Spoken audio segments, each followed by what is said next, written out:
Яагаад ариун сүнс минь таныг уурж байна, бидний дунд оршиж, бидний дунд хөдөлж, бидний дунд ярьж, бас бидний дунд ажиллаач гэж танаас гуйж байна. Тэгээд үнэхээр таны тослогоо бид нарын бүгдээрнгийн мань дотор бүрэн ирчээрээ ажиллах болтугай. Тэгжээж бид нар яг энэ яригдж байгаа зүйлийнхээ ямар чухал болохыг бид нар үнэхээр мэдэрч чадна, бид нар хүлээж авч чадна. Тэгээд энэ зөвхөн бидний мэдрэмж биш, бидний бүр сүнсэнд, бидний бүр зүрх сэтгэлд, бидний оюун санаанд бас хүчтэй суулгагдаасай, дамжуулагдаасай гэж хүсэж байна. Ариун сүнс минь танд найдаж байна. Тэгээд та үнэхээр хамгийн гайхалтай багш, та гайхалтай сурган хүмүүжүүлэгч, та юмсыг ойлгуулахдаа үнэхээр элдвийн маяг байхгүй, шулуун шудраг, бас үнэн зөв заадаг учраас бид нар танд талархаж байна. Тэгээд та надад заагаарай, та бас таныг сонсоод, таны өмнө сууж байгаа хаанч боловсрч байгаа хөвгүүд охидтой та бас зааж сургаарай гэж залбирж байна. Танд талархаж байна. Бидний дотор ямар ч тийм цээрлэх зүйлгүйгээр чөлөөтэй, баяртайгаар амьдарч байгаа ариун сүнс танд үнэхээр талархаж байна. Тэгээ би энэ бүхнийг эзэн Есүс Христийн нэрээр ярьж энэ цагийг танд өргөж байна. Амен. За 24-25 Матай намын 24-25 гэдэг тэгээд хоёр бүлгэл байгаа. Тийм учраас бид нарт 2 7 хоног байхад л хангалттай. Тэгээ өнөөдөр бид нар 25 дугаар бүлгийг ярилцаад тэгээд ямар тач байсан бид нар ямар үед амьдарч байгаа юм, яагаад энэ үе маань их чухал юм. Ер нь бол чухал биш үе гэж байхгүй л дээ. Гэхдээ бид нар одоо бол яг нөгөө юмс зангидагдж байгаа, юмс одоо Христ дотор хураагдж байгаа тийм одоо чухал цаг дотор амьдарч штэ. Би нэг удаа Библи уншиж хагаад энэ эцсийн цагийн тухай тийм бичсэн байсан л да. Тэгээд би бүр өөрийнхөө дэвтэртээ бичиж авч ирсэн. Тэгээ нөгөө бид нар ингээд нэг тоог язгуур дор оруулаад ингээд боддөө штэ. Одоо 10 жилд би ч тоонд муу болохоор жоохон таарах л та. Гэтэ бид нар одоо яг тэр Христ Есүс гэдэг энэ язгуур дор бид нар одоо яг байж байна. Язгуурын тэмдгийг бид нар бүгдээрээ мэднэ шүү дээ, тийм ээ. Тэгээ энэ дор байна шүү дээ. Бурхны төлөвлөгөө бид нар бүх үеуд одоо бүх ажиллагаанууд бүгд орсон байна. Загалмайн ажил бүгд орсон байна. Тэгээ одоо Христ дотор хураагдана гэдэг нь ерөөсөө эцсийн дүн тавигдах гэдэг байна. Тэр чинь язгуур дор тоог оруулаад ингээ бодоод тэнцвүүгийн тэмдэг тавиад нэг тодорхой тоо гардаг шүү дээ, хариу гардаг шүү дээ. Тэгэхээр бүх зүйл яг Христ дотор ингэж зангидагдаад, Христ дотор ингээд хураагдаад тэгээд яг эцсийн цагт дүн гарах гэдэг байхгүй юу. Тэгээ би маш их найдаж байна. Ер нь энийг сонсоод та нар ингээд ямар тач байсан нэг тийм урдих шигэ байж болохгүй байна гэдэг нэг тийм сэрэмжлүүлэгч гэх юм уу, нэг тийм одоо нэг тийм дохиоч юм уу та нарын дотор ассан байгаасаа гэж маш их найдаж байна. Тэгээд түрүүчийн 2 дахь өдөр болохоор би еврей хормын тухай сонссон зүйлээ яриад тэгээд бид үндсэндээ дуусгасан байгаа.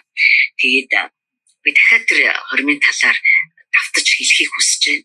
Тэгээ миний хувьд бол энэ хормондаач байгаад байгаа юм биш. Зүгээр Есүс Христ тэр өөрийнхөө үед амьдарч байхдаа тэр үеийн хормын тэр үйл явдлыг маш олон зүйл дээр иш татаж одоо ингэж ярьж тайлбарлаж байсан. Тийм учраас сонсч ирсэн хүмүүс нь юу яриад байгааг нь аягүй сайн ойлгоод байсан байгаа. Та нар тэгж бодогдохгүй байна. Ер нь яагаад 1-р зууны итгэгч нар одоо Христийг тэгж бүр тэсэн ядан хүлээн идэгч бас их сонирхолтой шүү. Бид нар бол одоо Христ дахин ирнэ гэдэгт итгэдэг хүмүүс. Тэгээ зүгээр чухам тэсэн ядан хүлээж гэнэ үү? Эсвэл тэгэл бараг л миний амьдад ирэхгүй дээ. Ер нь тэгээ миний үгсийг дараал хамаг юм болоосаа гэж бодож хүлээж гэнэ үү? Одоо яаж хүлээж байна гэдэг чиг сан. Гэтэл тэр 1-р зууны итгэгч нар болохоор зэрэг тэсэн ядан бүр одоо 2-р Петр номон дээр бүр өдөр бүр харуулдан хүлээгээрэй гэж хэлсэн байгаа байхгүй. Тэр эднэр болохоор маш сайн ойлгодог байсан байна. ерөөсөн Христийн дахин ирэлт бол тэдний хувьд бүх зовлонг даван туулах хүч нь, урам зориг нь, илчлэлт нь найдвар нь болж чаддаг гэсэн байгаа байхгүй юу? Тийм л учраас тэр анхны сүмийн итгэгч нар ямар ч гадуурхалт, ямар ч хавчлага, ямар ч зовлонг тэд нар итгэл найдвараар дүүрэн даван туулдаг байсан. Би та нарт энэ тухай ярьж байхдаа та нарыг бас ингэж боддог болоосэй гэж хүсэж байгаа байхгүй. Тэгэхээр энэ бид нар энэ эцсийн цаг бидний амьдарч байгаа үе энэ төгсгөлийн үе ойртож ирж байна. Христ дахин ирэх гэж байна гэдэг энэ бүх зүйлсүүдийг бодож байхдаа бид нар ерөөсөө эн чинь зүгээр нэг сүд хамрагдах тухай огтхонч биш юм байна. Энэ бүр зүгээр л нэг нь хурж ирээл номлол нөгөөх нь сонсоол тэгэл гэр гэртээ хараад дураараа амьдрал дураараа аашлал энэ ертөнцийн бүхий л гин нүгэл дотор гутгалдаал ертөнцийн байгаа мэт чинь ямар би яах юм Монголын нөхцөл байдал юм байхт чинь гэсэн маягтай айгүй хаанга амьдраад ингээд яваад иж болохгүй л болчих. Өнөөдөр бол цаг үе юм л байна. Тэгээ би еврей 20-ын тухай сонссон. Тэр 20-ыг би дахиад сануулад хэлмээр байна. Еврейчүүд 20 ихтэй гэрлэх эмэгтэйгээ олоод сонгоод тэгээд аав хүү хоёр тэр айлдаа очдөг гэсэн. Ерөөсөө тэр Монголын бэр гойх муухай түр мартаарай заяа. Манай Монголын тэрнтэй адилхан юм байна. Тэр мэрийгээ зүгээр хай. За тэгээ очоод тэгээд энэ хоёр гэр бүл ярилцаж эхэлдэг. Тэгээд тохиролцож эхэлдэг. Өөрөөр хэлбэл тэд нар тэр айлын охиныг авахын тулд оронд нь хэдий хэрийн төлбөр төлөх ёстой вэ гэдгийг хэлэлцдэг байсан гинэ. Яагаад гэвэл би энийг бүр залхуурахгүй ярьж байна танд. Яагаад гэвэл тэр үед айл дотор амьдарч байгаа хүн нэг бүр хийх ажилтай хариуцлагатай байдаг байсан. Өнөөдрийнх шиг зүгээр ингээл ганцхан ээж нь л гэртээ хамаг юм хийгээл тэгэл хүүхдүүд нь ингээл диван дээр орон дээр ангааж гихтэл ийм байгаагүй. Тэр үед ерөөсөө диванч гэж байхгүй байсан. Тэр үед баг хогийн шүүрч гэж байдаг ч байсан юм уу? Байдаг л байсан баг та. Хүн болгон гараараа аяга угааж бүх юм гараараа хийдэг байсан. Тийм үе байна. Тийм учраас гэрт ерөөсөө нэг хүнч нэгддэггүй, багтдаггүй. Тэр тусмаа эмэгтэй хүн бол тэр гэр дотор маш их үүрэг орилттой байдаг байсан. За ингээд гэтэл тэр охиныг хүн авах гэдэг шүү дээ. Гэрээс нь авч явах гэдэг. Тийм учраас тэр охиныг нь аваа явчихж байгаа юм чинь маш том орон зай гарна, маш их ажиллах хүчин яваад өгч байна гэсэн. Тийм учраас яг энэ талаасаа тэд нар ингээд төлбөр төлдөг байсан байх. Нөгөө хүүгийн тал. За ингээ ярилцдаг гинэ ингээд хоорондоо хэлцээ. За ийм юм уу манайх ийм санал болгож байна. Нөгөө тал нь яа гэдэг зарим нь дороо зөвшөөрдөг байсан баг. Зарим нь болохоор та нар дахиад бодоод үзэх хэрэгтэй байна гэдэг ингэдэг байсан баг. Энийг зүгээр арайчтай хүнийг ингэж зараад тахтаа яд юм дээч гэж бэрти бод зүгээр л тэгдэг байжээ гэж хүлээгээд авчих. За ингээд ямар ч тач байсан хилэлцээр хийсний үндсэн дээр тохиролцдог байж. За ингээд манайх танай охиныг авч байна. Тэгээд би оронд нь нэг хил алт өгёо ч гэх юм. За би танай охиныг авч байна. Юу гэдэг нэг азар гадуу өгёо ч гэх юм. Мал өгч болно, алт өгч болно, мөнгө өгч болно ингээд үнэ тохиролцдог. Тэр үеийн хамгийн үнэтэй тийм төлбөрийн хэмжүүрээр төлөөс төлдөг байх нь шүү дээ. Энийг төлөөс гэж ойлгох хэрэгтэй. Бидний эзэн Есүс Христ биднийг амиараа цусаараа худалдаж авсан. Үн төлсөн. Бурхан Петр 1-р Петр дээр Петр юу гэж хэлсэн бэхэд бид нар зүгээр л нэг алт мөнгөөр авагдсан юм биш. Бид нар хурганы цусаар авагдсан. Бид нар хурганы амиар худалдаж эцэг биднийг өөртөө авахын тулд хүүгийнхээ амиар төлөөс хийсэн. Төлбөр хийсэн. Тэр тэгтээ даавалтай ярилцаа за хэдийг өгөх юм хүү гээгүй шүү. Зүгээр л тэр хүүгийнхээ амиар гимгүй цусаар нь биднээсийг худалдаж авсан. Бидний гим нүглийг Христийн гимгүү цус угаасан. Бид нар тэгээд ариун болсон бөгөөд бурхан биднийг тэрвэрж авахд бүрэн боломжтой болсон. За тэгэхээр охиныг ингээд авахаар ярьчлаа. За тохирлоо. Эцсийн тохироо хийгдлээ. Тэгээд одоо яах вэ гэхээр охин байха болно гэсэн. Өөрөөр хэлбэл эхнэр болно. Гэхдээ тэр хоёр эр имийн ажил руугаа ороогүй. Зүгээр одоо манайхаар бол одоо орчин үеэр сүй тавих гэж хэлдэг юм. Гэхдээ сүй тавилт чи орчин үед өөр шүү дээ. Сүй тавьсан бол бас цоцолж болно. Тийм ээ? Үерхэж байгаа цуухгүй байж болно. Орчин үеийн ойлголтоор. Тэр үед бол нэгэнт эцэг их ингээ ярьсан, төлөөсөө төлцсөн, төлбөр авагдсан бол гүйцээ. Сувдаа бол бачаргалын эхнэр. Гэхдээ бачаргал сувдааг авах хараахан болоогүй байгаа. Ингээд одоо миний намайг эхнэрээ болгож авсан хүн маань аавтайгаа эцсийн тохироогоо хийж аваад гэрлүүгээ явдаг. Охин яах вэ гэхээр аавынхаа гэрт үлдэн. Гэхдээ одоо охины амьдрал оронгоор иргсэн байгаа. Өөрөөр хэлбэл охин одоо өөртөө шиг амьдрч болохоо байсан. Тэр одоо гэрэлсэн эмэгтэй. Тэр одоо нөхрийгөө хүлээж байгаа. Хизээ ирэх юм бол гэтээ тэр гэрэлсэн эмэгтэй. Түүнд хинч хүрч болохгүй. Тэр хинтээч одоо хамаа намаагүй замбраагүй найзаж нөхөрж болохгүй. Тэр байтугай хүнтэй суугаагүй байх үедээ амьдарч байсан амьдралын хэв маяг нь өөрөө өөрчлөгдөнө. Оюун санаа одоо бүх бие сэтгэлээрээ нөхрийгөө хүлээж эхэлнэ. Хизээ ирэх болоо. Хизээ ирж намайг авах бол. Би ч одоо хүн болгон одоо мэдхнээс за энэ судалч нь бачаргалтай суудсан штэ. Одоо нөгөө хүлээж байгаа. Тийм үү. Даанч тийм байхаа нэг их намблаг болцсон байсан. Их өөр болцсон байсан. Нөгөө хуучныхаа бүр 7 хоногийн өмнө уулзахад байсан тэр эмэгтэй чинь өөр болцсон. Одоо эн чинь жоох орхон гэх юм шиг. Одоо эн чинь насбын бүрсэн эмэгтэй юм бэ. Тэгээ яриа нь өөрчлөгдөх хэрэгтэй, хараа нь өөрчлөгдөх хэрэгтэй. Бүх анхаарал нь одоо юу руу төвлөрөх вэ гэхээр намайг ирж аавна, би хүнтэй суун, миний бит хоёрын хамтын амьдрал эхэлнэ. Хамтын амьдрал дээрээ одоо төвлөрч эхэлнэ. Хүлээлтэн дээрээ төвлөрч эхэлнэ. Тэгээд юмаа бэлдэж эхэлнэ. Бэлдэх юм нь юу байдаг байсан бэ гэхээр мэдээж авч авах одоо өөрийнх нь хамгийн чухал гэсэн зүйлүүд нь байгаа. Дээрээс нь ийм цэвэр одоо майлинган даашинз одоо орчин үеэр бол одоо өрийн палаж гэж нэрлэе хэвлээ. Майлинган даашинз. Тэгээд нүрээ бүтээх одоо хаалт хэрэгтэй байдаг гэсэн. Тэгээд тэр юмхтэй тэрийг байнга өмсөд яваад иж болохгүй шүү дээ. Тэрийг яг нөхөр ирлээ гингүүт өмсдөг гэсэн. Бидний хувьд энэ майлингийн хувьдаас юу болж эхэлж байна вэ гэхээр ичт ном дээр хэлсэнчлэн ариун хүмүүсийн зөвхт үйлс гэж. Бид нар зөвхт үйлсээрээ эзнийгээ ирэхэд сүйт бүсгүй зөвхт үйлсээрээ өөрийгөө ойсон байна. За ингээд эмхтэй хизээ ирж авах болоо гэдэг дээр бүх анхаарлаа тавь.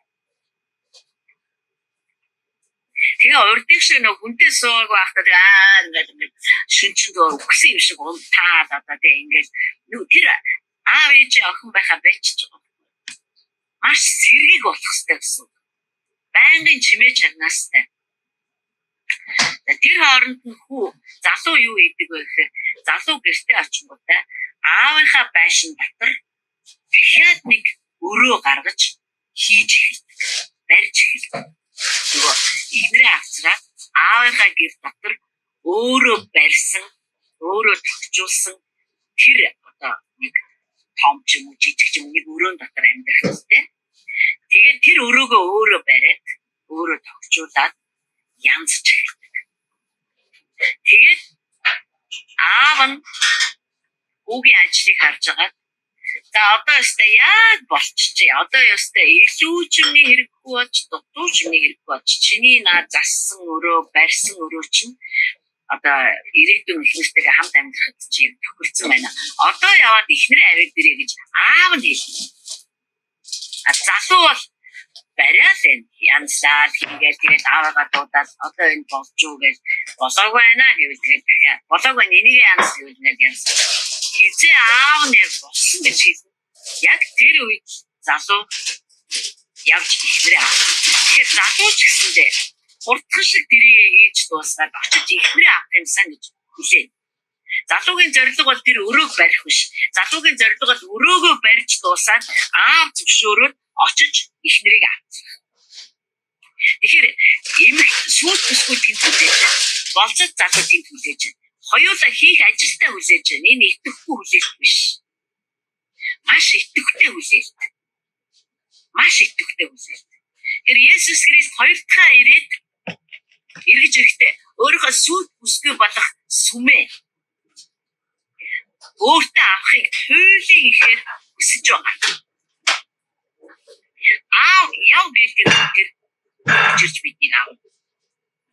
Энэ нь болохоор зэрэг зүгээр Христэд итгэдэг мөртлөө хуучнараа амьдэрдэг. Зан чанар нь ерөөсөө өөрчлөгдөөгүй. Өөрчлөе гэж боддоггүй. Нөгөө л одоо итгэдэггүй байхдаа ямар ч гэм нүгэлтэй амьдарч байсан хэрүүл оруулалтаа зодон зохионтой тэгээд аригтаар суугаад яаж л амьд яг л тэрүүгээрээ л амьдэрдэг. Гэхдээ яг нэг ялгаатай ингээд бүтэнсээр нэг юм сүмд очичноо. Яг бас нэг ялгаатай ингээд хаяа бас библ гаргаж ирээ уншичнаа. Хаяа ялгаатай ингээд хаяа бүлгийн уулзалтаар ирж хийгүүл. Энийг сүд бүсгүй гэхгүй.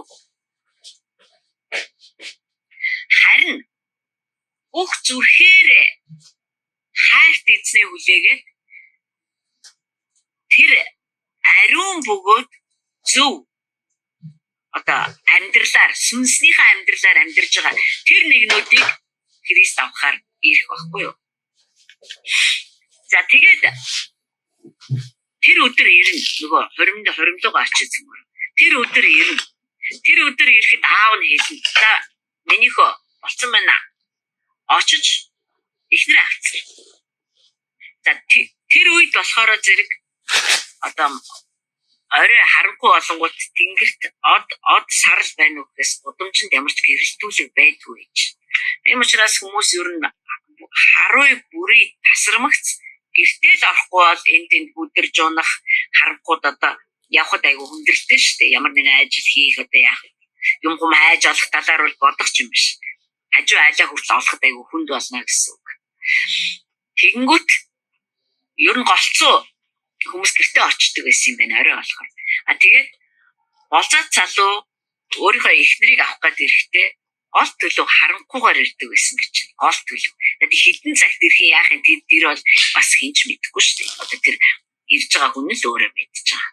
Тэгээ эрэхтэй тэр яадаг байсан бэ гэхээр өөрийнхөө гэрчнэр гээд найз залуучуудыгаа дагуулад эвэр бүрээтэй бүгдээрээ дэнлүү асаагаад ингээ явдаг байсан.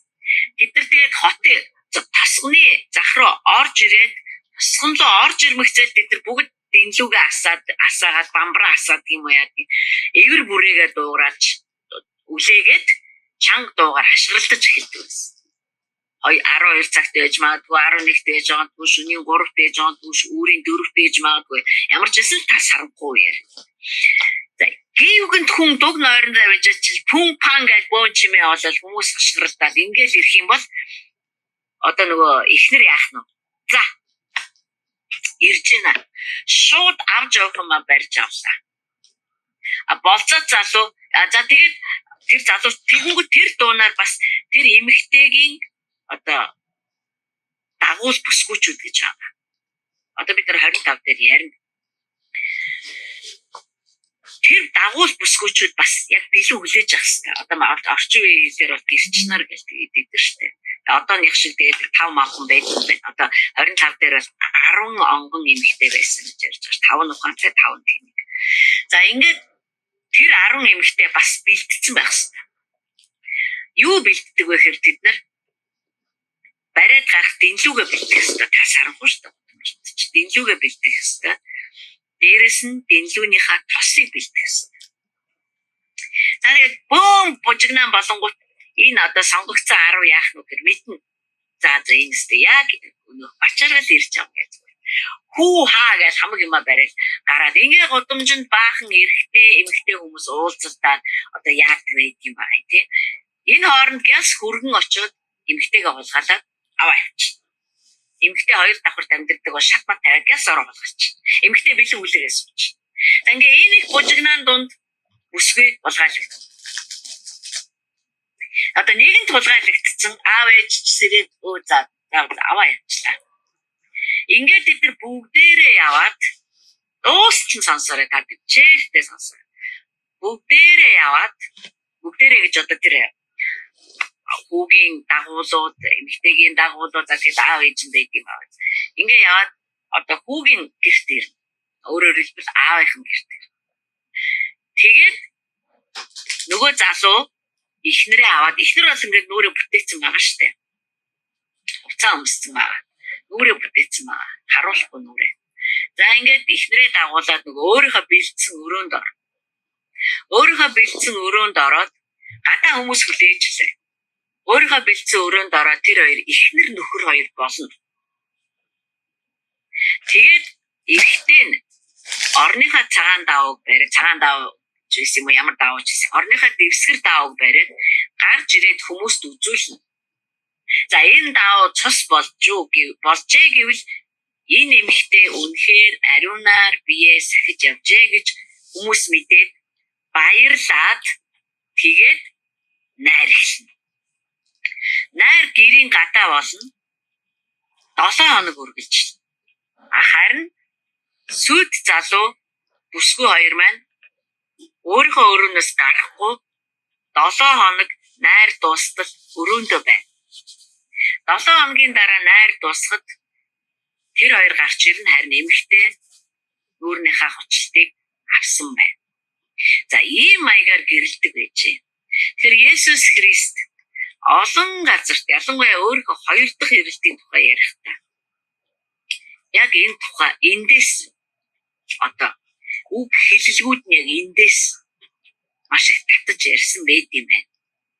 Бид нар болохоор нөгөө ясан шил цаана надад болдог үйл явдал яг юу яриад байгаа юм бэ гэдгийг мэддэггүй учраас бид нар ингээд дутуу ойлгоо яваад идэг байхгүй юу. Одоо хэдүүлээ Иохан номын 14-ийг харъя.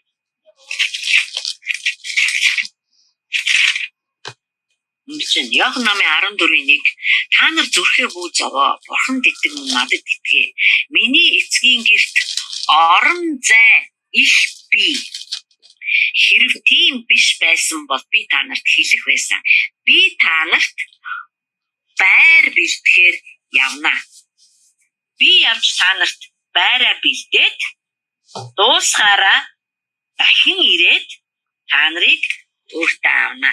Тэгээд та нар миний хаанаага тэр газартаа хамт байна гэж хэлэхдээ яг энэ зураглалыг дагалдагч нартай хэлж өс. Дагалдагч нарт шууд ойлгосон. Зөв энэ чинь нөгөө бид нар чинь тэгэхээр сүйт бүсгүй юм байна шүү дээ. Тэгээ эзэн маань биднийг орхиод явж байгаа нь ерөөсөө үүрдэх биш. Бүр харин ч биднэрт аавынхаа гэрт өрөө бэлдээд өрөө бэлэн болмогц ирээд биднийг авах юм байна. Өрөө бэлэн болохыг хүү мэдэхгүй, би мэдэхгүй. Тэнгэр элчч мэдэхгүй. Одоо энэ Матай номон дээр хэлж шүү дээ. Одоо Матай номын 24-ийг харъя цөмөрөө. 24:36 дээр харин дээр өдөр цагийн тухайд хинч мэдэхгүй. Тэнгэрийн элчч хүүч мэдэхгүй. Зөвхөн эцгэл мэдэн гэхэд тэрийг сонсож байгаа хүмүүс бүгдээрээ яг л энэ зураглалыг хардаг байсан.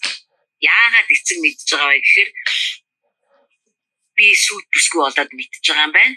Эзэн маань яваад надад эцгийн тэр том байшин дотор өрөө бэлдэж байгаа юм байна. Тэгээд тэр буцаж ирэхдээ сүйт бүсгүйгээ авах юм байна. Тэгэхээр аргагүй шүү дээ өөрөө мэдэхгүй байх нь. Яагаад гэвэл одоо боллоо гэдэг үгийг зөвхөн аав нь тэр өрөөг гаргаж засаж байгаа залууд хэлдэг. Бүгд энийг ойлгодог гэсэн. Тийм л учраас тэднэрт Христийн дахин нэрэлт энэ яриад байгаа зүйлүүд нь маш ойлгомжтой. Есүс Христ ер нь ярихдаа дандаа хүний амьдралаас үүдэлтэй зүйлүүдээр маш их жишээ гаргаж ярьдаг байсан шүү дээ. Тэгэхээр төлөөс төлөгдсөн үү бидний хувьд? Төлөгдсөн. Гэхдээ тэр Петрийн хэлснээр бид нар алт мөнгөөр муудаж үнгүйддэг алт мөнгөөр бурхан биднийг худалдаж аваагүй. Ер нь харъя л да тэрийг. Би үнэхээр хичээж байгаа шүү. Та нар ч бас хичээгээрэй. Энэ одоо айгүй чухал юм болчиход байна манайхаа.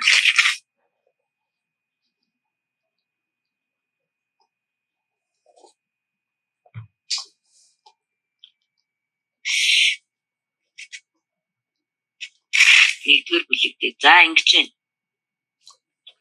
Хэрв та нар 1:17-аас уншия. Хэрв та нар ялгарлгүйгээр хүн бүрийг үйлсэх нь ялгарлгүйгээр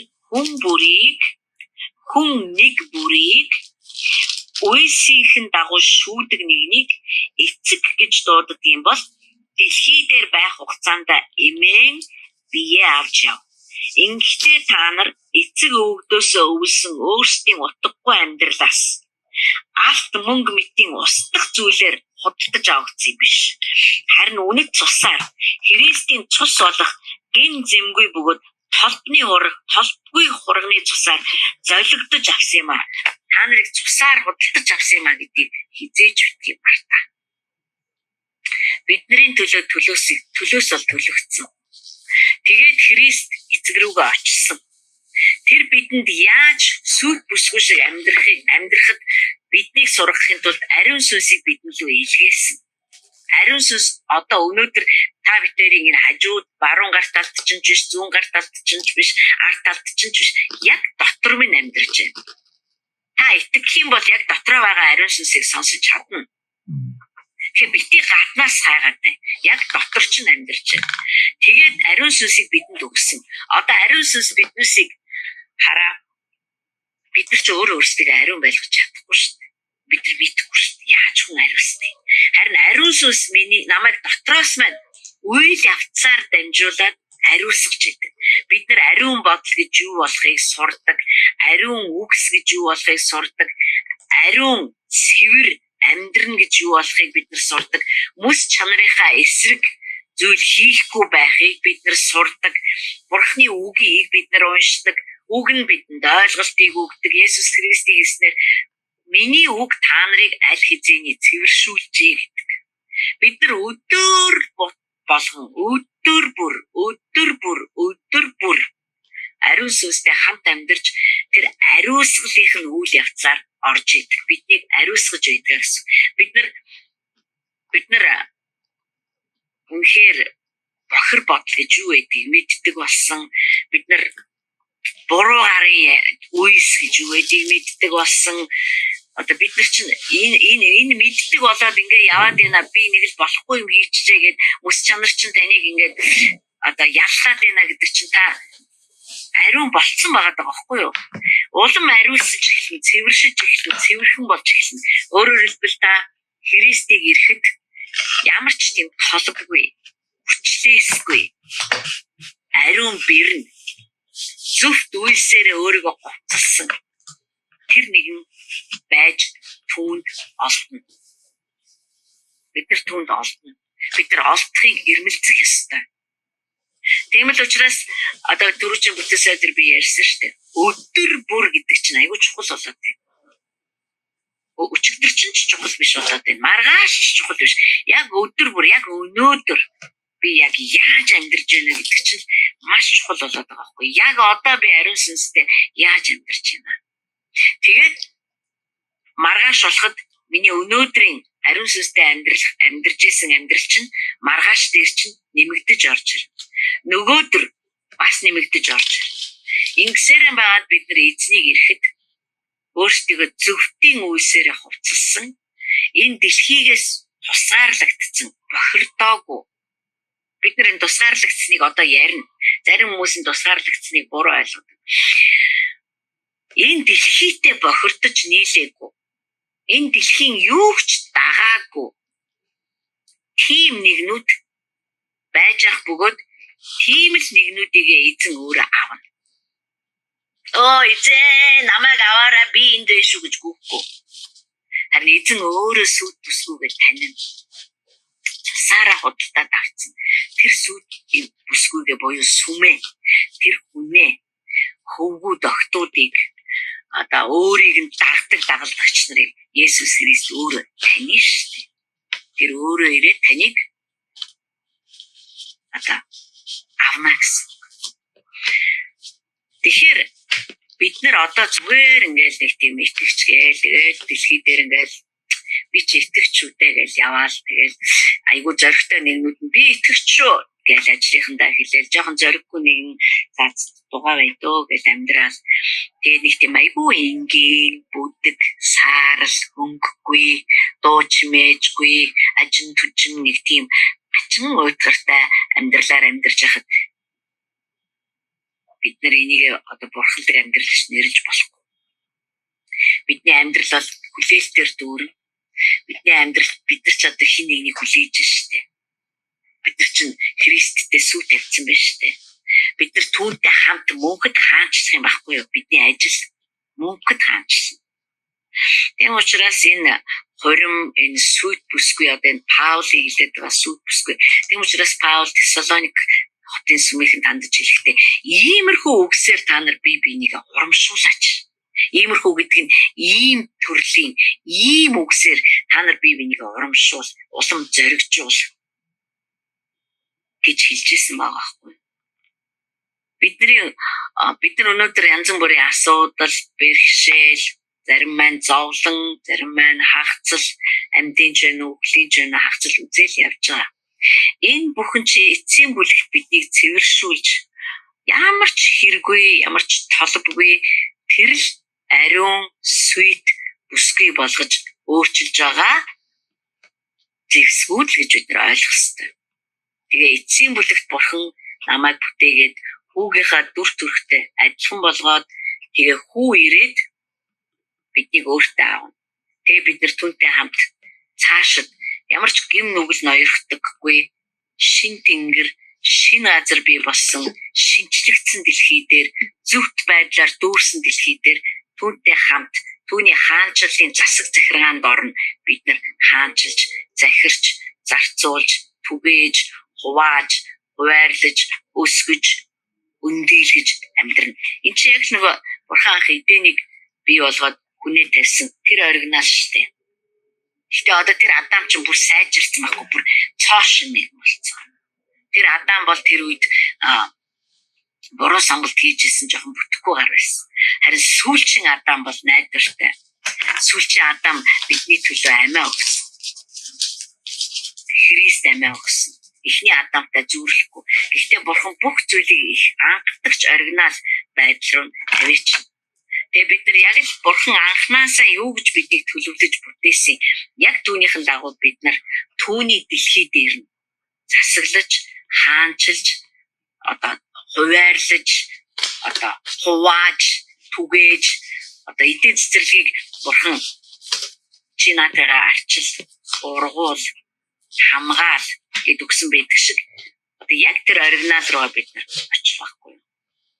Ерөнхий том зураглал бол энэ бид нар миний хувьд бол энэ туйлын их ач холбогдлыг өгсөн бөгөөд одоо шалтар болтер амьдралын асуудлууд бол үнэхээр надад шууд жижигэрсэн энэ бүхний дээр жижигхэн болсон. Мэдээж бид нар асуудлуудаа шийдэх ёстой. Мэдээж бид нар нүүр тулах ёстой юу гэвэл ёстой.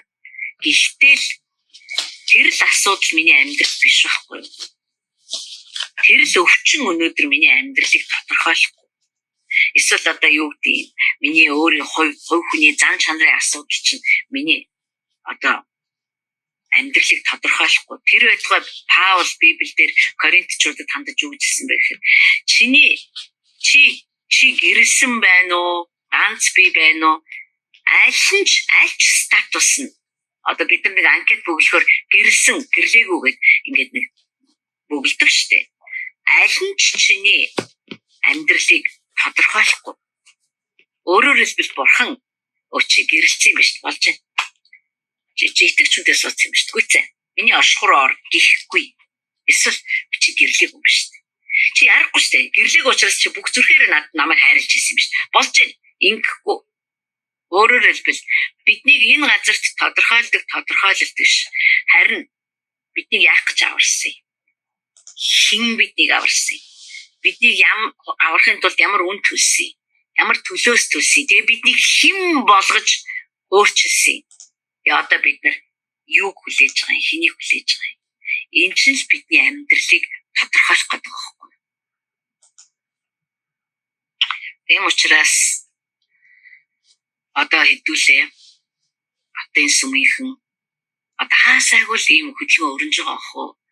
Бид нар сонор соргог байж өдөр бүрийнхээ амьдрал дээр өөрийнхөө бие авч явж байгаа байдал дээр өөрийнхөө бодол санаан дээр сэтгэлгээн дээр одоо миний энэ бие эрхтнүүд юунд үйлчилж байна гэдэг дээр анхаарч өдөр бүр өөрийгөө Христийн дахин эрэлтэн зориулж дадлагжуулж зүвтийн үйлсээр өөрсдөө гоёхцод ирчээд байгаа байхгүй. За 25-ыг харъя. Биш 24-ийг энэ сүүлийг би харъя гэж бодож байсан. 24-ийн 42-оос эхлэе. Тиймээс та эзэн тань ямар өдөр ирэхийг та нар мэдэхгүй тул сонор сэргэг бай. Одоо бид сүү тавьсан эмэгтэйг бодоод байгаа байхгүй. Тэр лав одоо шүн өдргүүл чимээ чагнажсэн баха. Шүн өдргүүл. Одоо тэр чинь хүлээж штэ. Хүлээж. Би ингэж боддог байсан. Тэр саяхны хүртэл. Эзэн маань биднийг бэлэн болохоор ирж авах юм байна гэж боддог байсан. Гэтэл одоо би ингэж уншаад энэ ойлголтууд над дээр ирэхэд тэр биднийг сүт бүсгүйгээд ихнээс л нэрлэлцэн. За чи ингэж одоо байж гараа заяа. Тэг чи энэ сүт бүсгүйн дүртэй болохоор ч би чамайг ирж авъя гэв. Бид нар аль хэдийний түүний очиод авчихсан гэж хүсэн хүлээж байгаа тэр хайртай хүмүүс нь бид нар мөн. Тэр ганцхан эцгийн тушаалыг л хүлээж очиод аваад. Эцэг юу хүлээж байна гэхээр Паулын тухай бичсэн байгаа, Петрийн тухай бичсэн байгаа. Бурхан бол төвчээрийн бурхан. Бас бурхан бүх хүнийг үнний мэдлэгт ирээсэй. Өөрийг нь таньж мэдээсэй гэж хүсдэг учраас төвчээртэйгээр хүлээдэг юм аа. Петр болохоор энийг бас яг хэлсэн. Бурхан бүх хүнийг аврахыг хүсдэг. Тийм л учраас Бурханы хувьд нэг өдөр хүлээж гэнэ үү, 1000 жил хүлээж гэнэ үү, Бурханд бол энэ хэмжүүр ялцахгүй. Яа гэвэл Бурхан бид нар шиг нэг өдөр ямар хурдан юм бэ? 1000 жил хаач байсан гэж Бурхан боддог. Түүний хугацаа бол мөнгө их. Гэхдээ тэр юу хүлээдэг вэ гэхээр бүх хүн аврагдаасаа гэж хүлээдэг. Түүнээс сүт бүсгүй бэлэн болоосаа гэж биш. Би тэгэж ойлгож авсан. За. Бидний хувьд юу яах ёстой юм? Энд хэлж шít. Сонор бай. Соргог бай. Бити ухтлын унтаад бай. Одоо настай хүмүүс хэлдэг ч амар их унтдсан би унтсараа өгчвдээ гэдэг. Сэргэг байгаач. Сонор сэргэг бай. За. Харин үүнийг мэдээ. Хэрв гэрийн тэргүүлэгч шөнийн хитэн цагт хулгайч ирэхийг мэдэж байсан бол соргог байж гэрээ хуулахгүй байх байсан. Тиймээс та нар бас бэлэн бай. Хүний хүү та нарын бодоогүй цаг мөчид ирнэ. Тэгэхээр энэ чи биднийг маш сонор соргог байх ёстой хэлээд байгаа байхгүй. Би эзэнд юу нь яаж олдох вэ? Та нар юу нь боддоо? Би ч гэсэн бодож байна. Би юу нь яаж олдох вэ? Би юу нь яг өнөөдөр яг хэн байна? Би ямар нэгэн хориотой зүйлд оролцож байна уу? Хориотой зүйл гэж байдаг шүү дээ. Бурхан хориглосон. Миний зүрх сэтгэл гомдол, хорсол, өшөө авалт, үзэн ядалтаар дүүрэн байна. Энэ чинь хориотой. Би энэ хориотой тоглоомоор тоглож болохгүй. Бурхан яг л энэ хориотой зүйлсийг чинь эцсийн цагт устгахын тулд хилэнгийн аягаа цутгах гэсэн. Би тэнд ингээ ангаагаад тэр хориотой зүйлийг нь дотроо тээцэн зогсож болохгүй. Дайсагнал, үл ойлголцол, үзэн ядалт, шунал, тачаал, үл хүндлэл, тэрслэл энэ чинь бүгд хориотой байхгүй юу манайхан. Би өөртөө ч хэлж байгаа хориотой. Бид нар хориотой юмны сав байж одоо бурхны хилэнгийн аягнаас уух юм уу? Эсвэл би ариун сүт бүсгүй шиг амьдарч түүнд олдохыг ирмэлцэх юм. Санар саргал байж. Тэгээд цааш нь хэлж байна. 45-аас эзэн нь зарц нартаа цагт нь хоол ундыг өгүүлэхээр гэрийн даамлаар тавьсан итгэмжид ухаалаг болно. Яг хий юм бэ. Түүнийг тийм биелүүлж байхад эзэн нь ирээд харуул тэр бол ерөөлтэй юм. Үнээр би та нарт хэлье. Эзэн хамаг эзэмшил хөрөнгөө түүнд даатгана. Харин муу болно зүрхэндээ. Эзэн маань удаан хугацаагаар ирэхгүй гэд өөрийн анд нөхөд болох боолуудаа зодож, архичдтай идэж, ууж, наргиж эхэлбэл эзнээ ирнэ гэж хүлээгээгүй тэр өдөр мдээгүй байгаа тэр цагт нь мөнөөх боолын эзэн ирж түүнийг үхчин зодож хоёр нүүртнүүдтэй хамт нэгэн газарт байрлуулсан. Тэгээд тэнд уйлж шүтээ харих болсон. Бид нар бол түүний итгэмжид боол. Энд хэлж итгэмжид энд англи хэлээр хэлсэн байт юм билээ. Мэргэн ухаантай итгэмжид байх чинь бас цор ганц үзүүлэлт биш байхгүй. Итгэмжид мэргэн ухаантай. Тэгээд бодолтой. Дотроо бодолтой доороос суйлтай гэдэг шиг юм боддог гэсэн. Тунгаадаг, эргэцүүлдэг.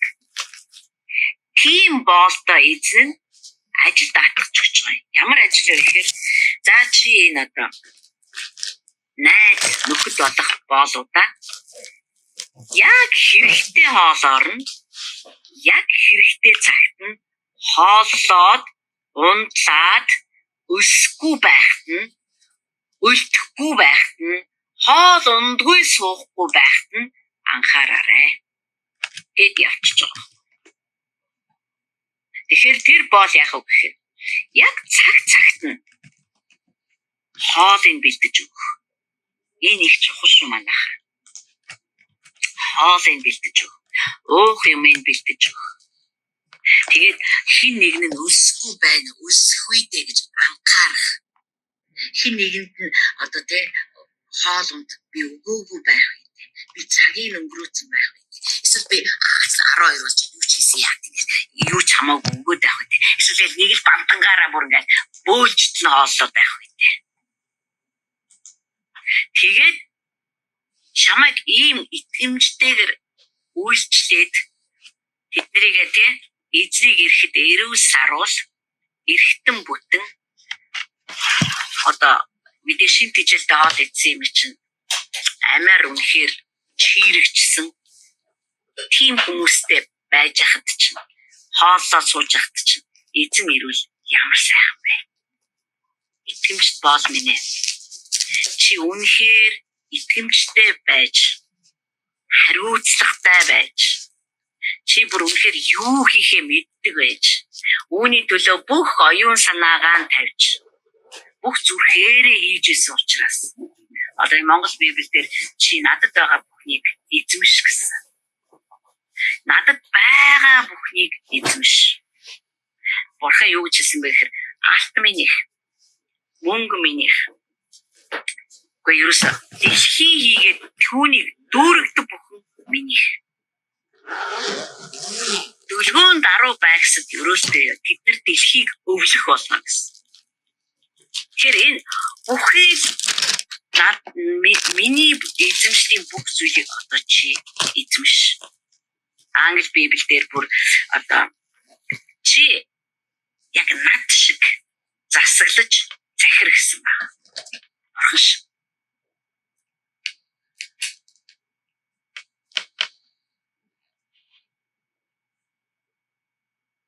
Бид нар тэр их мянганы туршид бид нар ямар гайхалтай ажил хийхийг одоо бүр төсөө бидний хуучин тарих бол ташилж чадахгүй. Харин шинэ биеэ өмсгөж шинэ тарих нь шууд мэднэ.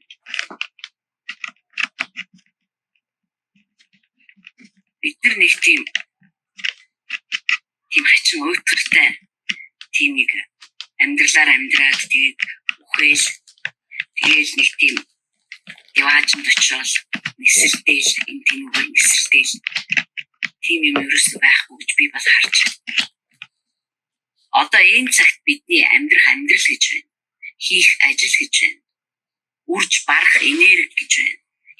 илүү амьдрах юм. Юу аах гэж амьдрах юм. Дараагийн хэмжүүр бол ирэх үе. Өөрийнхөө эзэнтэй хамт энэ тэнцүү засаглан хаанчлах тэр үе. Тэр үед бидний хийх ажил, бидний амьдрах амьдрал огт өөр байх болно. Тэгэхээр одоо хэдүүлээ энэ үеийн явдалд нийцэхэ болий. Энэ үед та бидний амьдрал тохиолдож байгаа зүйлс бүгд хүний амьдрал тохиолддог зүйлс хаалж хэлсэн байна. Бид нар хинээс ч илүү зовоогүй, бас хинээс ч дутуу зовоогүй. Зүгээр л энийг даваад харъя. Бид нар чинь жирийн хүмүүс биш байхгүй юу? Бид нар зүгээр л жирийнтэй даалгаал одоо би бол тэгэл байдаг л 60 настай авгааш гэж би өөрийгөө бодмоогүй. За харин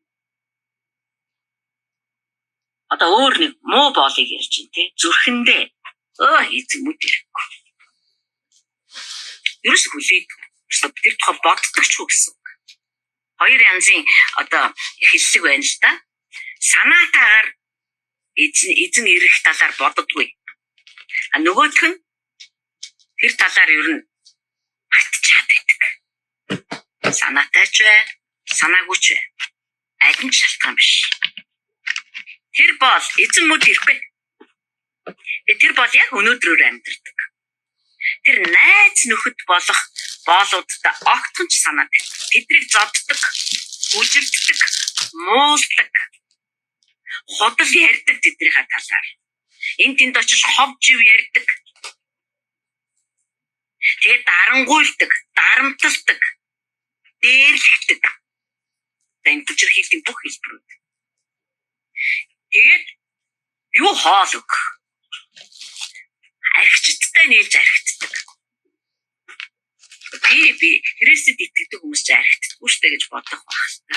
Ариун сүнсээр дүүрэхгүй бол бид нар заавал өөр юмар согтно.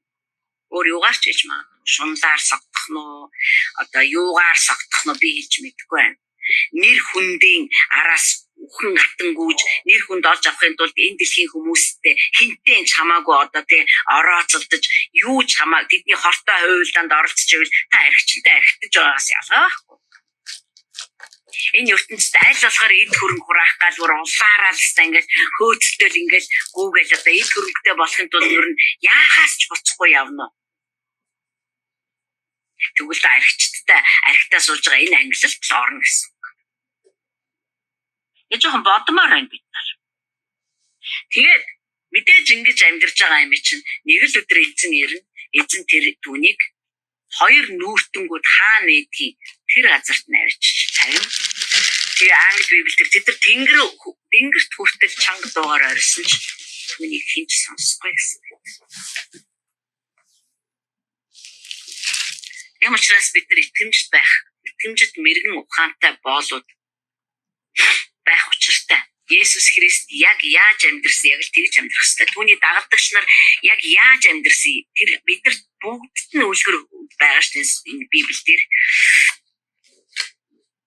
Петр загтал дээр юу ч хэлсэн бэ гэхээр би удахгүй үг гэж байгаа эзэн надад энийг илэрхийлсэн. Би мэдсээ үг гэж байгаа. Тэгтээ би та нарт эдгээр зүйлийг бичихтэй намайг үгсний дараа ч гэсэн та нар энийг уншаад инженер ингэж ярьжсэн шүү дээ ийм юм болох юм байгаа шүү дээ гэж үргэлж өөрсдөө сандаг байгаасаа гэж би энийг бүр зориуд дахин бичиж байна. Би ингэж бичгээсээ огтуд салбар ямар итгэмжтэйгээр тэр хүмүүсийг хоололсон бэ. Паулч тэр Петрч тэр одоо энэ номыг бичгэд оролцсон бүх хүн биднэрт устдашгүй мөнх хоолыг өгсөн байхгүй юу? Устдашгүй мөнх хоолыг 2000 жил өнгөрсөн байна уу, 4000 жил өнгөрсөн байна уу, 6000 жил өнгөрсөн байна.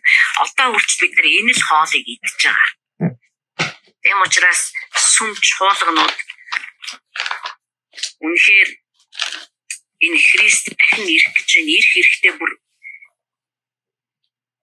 цусаараа худалдаж авсан сүмээ өөртөө авахар ирэх гэж байна гэж мэдх юм бол бүгдээрээ сэгсрээд бүр нойрноосоо сэрээд бүр жимбигээд яг одооноос эхлээд би ерөөсө болио энэ өстө амар юм байна. Энд ч одоо юу вэ? Эзэн минь ирэх гэж байгаа юм байна штэ гэж бэлтэж эхлэх учиртай. Тэгээ би энийг яагаад ингэж бүтэн сайнны номлол дээр ярихгүй энэ дээр ярих гэсэн баг. Энэ дээр ярих гэж зориуд ингэж одоо яасан бэ гэхээр энэ айгүй чухал нухацтай учраас. Би үүний төлөө л амьдарч байна. Амьдралын маань утга учир зорилго энэ байна. Би мэдээж энэ дэлхий дээр амьдарч байгаа би хүүхдүүдтэй үйлчлэн, би итгэмжит боол. Би хүүхдүүдтэй үйлчлэн, би надад өгсөн бүх хүмүүст үйлчлэн. Надтай хамаатай бүхэнд би үйлчлэн. Би цагт нь хоолыг өгнө. Би хоол хийж сурах ёстой. Бид нар үнний мэдлэгт гарших ёстой. Бид нар таньсан мэдлэгээрээ хүмүүсийг хоололж сурах ёстой. Яваа газар та үүний тулд та пастор байх албагүй.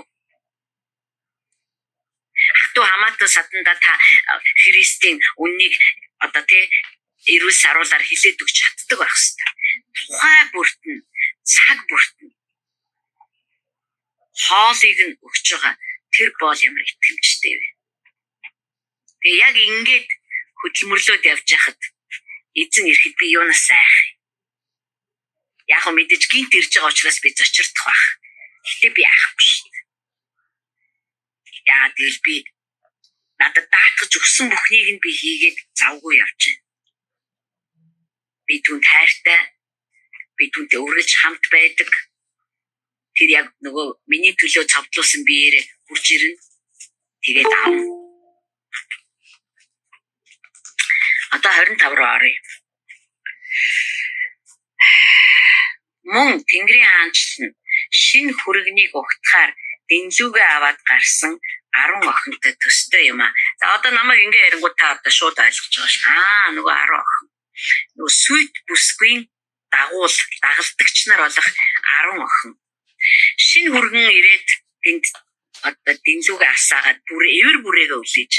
Бидний эзэн чинь биднийг авах гэж ирэхдээ Тэнгэр элчийн дуунаар их бүрээн дуунаар биднийг ирж аварна гэж байна шүү дээ. Тэгэхээр төстэй юм аа. Тэдний 5 мунхаг 5 ухаалаг. Монхгууд нь дэнлүүгээ авахдаа савтаа тосоо аваагүй. Харин ухаалгууд нь дэнлүүгээ бас хажууд нь савтаа тосоо хоёуланг нь авсан. Хүргэн ирэхгүй удсан тул тэд бүгд үүрэглэж унтаж эхлэв. Гэтэл шүн дөлөөр хашгирах дуун гарч хараач хүргэн байна түүнийг угтан авцгаа гэлээ. Нөгөө охид бүгдээрээ босож дэнлүүгээ бэлдэв.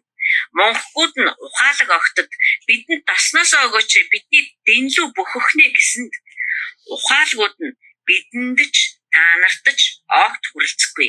Оронд нь худалдаач нь руу очиж тас худалдаж ав гэжээ. Тэднийг худалдаа хийхээр явсан хооронд хүргэн ирээд бэлэн болсон хүмүүс хүргэний хамт хормын найр руу явцгаасан. Тэгээд хаалга хаасан. Дараа нь бусад охид нь ирсэн.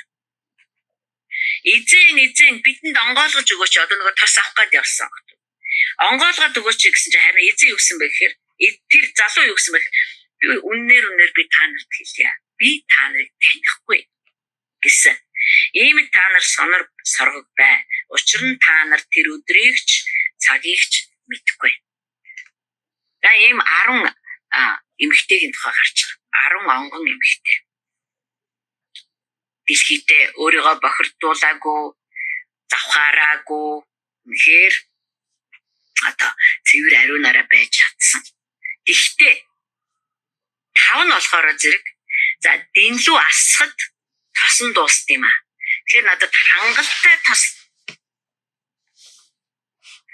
Нөгөө 5 нь болохоор тууч боддог байсан. Бид нар зүгээр л дэнлүү байхад болоо. Тэгээ хүргэнийг хүлээж эхэлсэн. Энэ чинь 1 шөнө ээж болно, 2 шөнө ээж болно, 3 шөнө ээж болно одоо мэдэхгүй ш. 6 сарын турш шүн болгон хүлээжч болсон ш. Бүтэн жилч болж магадгүй мэдэхгүй байна. Тэгээ хүлээж авах явцдаа запас тос юусэн байхгүйсэн. Тийм учраас яг цаг нь тулахаар нөгөөдөл чинь яг дэнлүү нассаар агаад тосгүй юм чинь унтарчих гэж байгаа байхгүй юу. Тэгээд бид нар яваад одоо тос мос авч мавж тэгээ буцаад иртэл чинь хурим аль хэзээ эхэлсэн. Тэгээ хамгийн харамсалтай нь биш үү? Одоо хүргэн юу гэсэн бэ? Би та нарыг танихгүй гэж хэлсэн. Бурхны хаанчлал бол одоо энэ Матай номон дээр Есүс Христ маш их ярьсан ба. Бурхны хаанчлал бол маш хүчтэй ялгарлыг бий болгоно. Дэнлүүгээ тастаа савтагаа авсан хүмүүс нь нэг талдаа ялгарна. Дэнлүү авсан мөртлөө бүр өөрийгөө бүр ямар ч завхаар дөгөөгүй бүр цэвэр ариунаар нь хадгалсан мөртлөө нөөц савгүй нэгнүүд нь ялгарч байна. Тэгээ эзэн бүр тэр хүмүүсийг би чамайг танихгүй гэж байна. Одоо ийм үгийг бид нар эзнээс сонсхийг одоо үгүй ер нь хийн хүсэхтэй. Тэгэхээр хэдүүлээ энэ талаар ярилцъя. Энэ хүргэн болохоор би чамайг танихгүй гэж хэлсэн. Эзэн минь гэсэн болгон Тэнгэрийн хаанчлалд орохгүй. Миний нэрээр иш үзүүлсэн ч хамаагүй. Миний нэрээр бүр гайхамшиг үйлдээд өвчтэй гэдгээгээд үгснийг босгосон ч хамаагүй. Би танихгүй бол тэр хүн орохгүй л гэсэн. Тэгэхээр энэ нэштэй нэг юр бусын танилт миний зүрхэнд бий болох ёстой. Эзэн намайг таньдаг байх ёстой. Энэ ч нэштэй туйлын дотн харилцааны тухай ярьж байна гэсэн. Туйлын дотн харилцааны тухай. Бид нар Есүс Христ бас ингэж хэлсэн ба. Ойлголт байдаг хүнд ойлголт нэмж өгөгдөөл.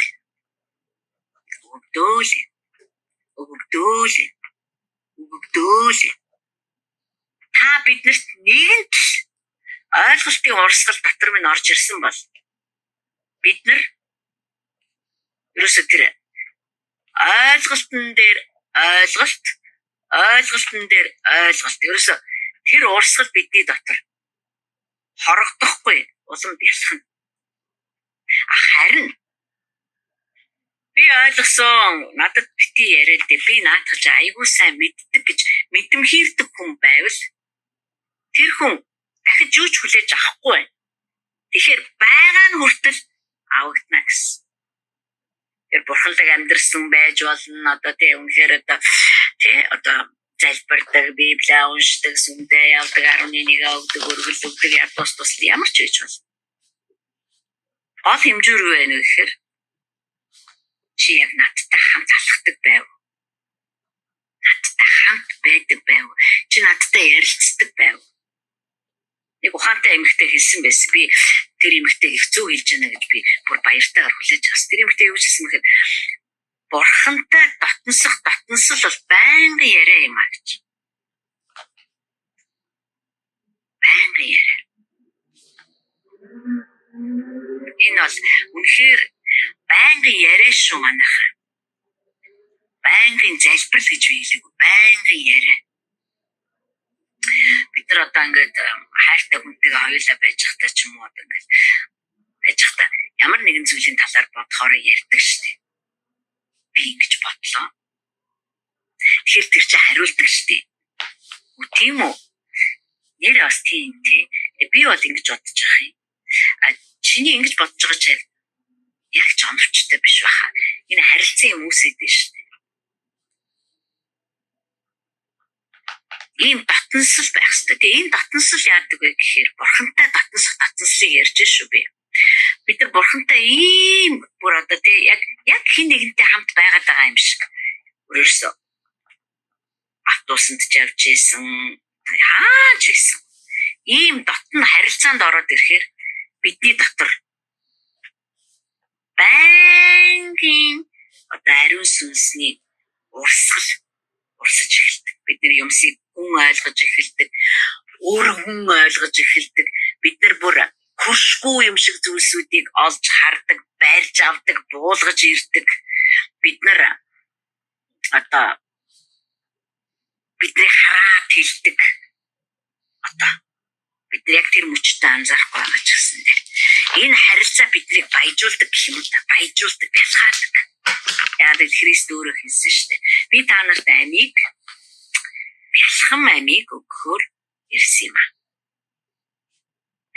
Тэгэхээр бид нар ханаж ерөөсө бол бид нар бурхантай нөхөрлөд цадна гэж байх. Хизээж бурхан биднийг уйдах. Яа одоо өнөөдөр бүр тантай байсараад би өнөөдөр яг жинхнээсээ гав ганцаараа баймаар байна гэж ямар ч бурхнаар бүтээгдсэн хинч тэгж хэлэхгүй. Нэгэнт л бурхныг таньсан бол улам шунан хүснэ. Улам л ойртох гэсэн.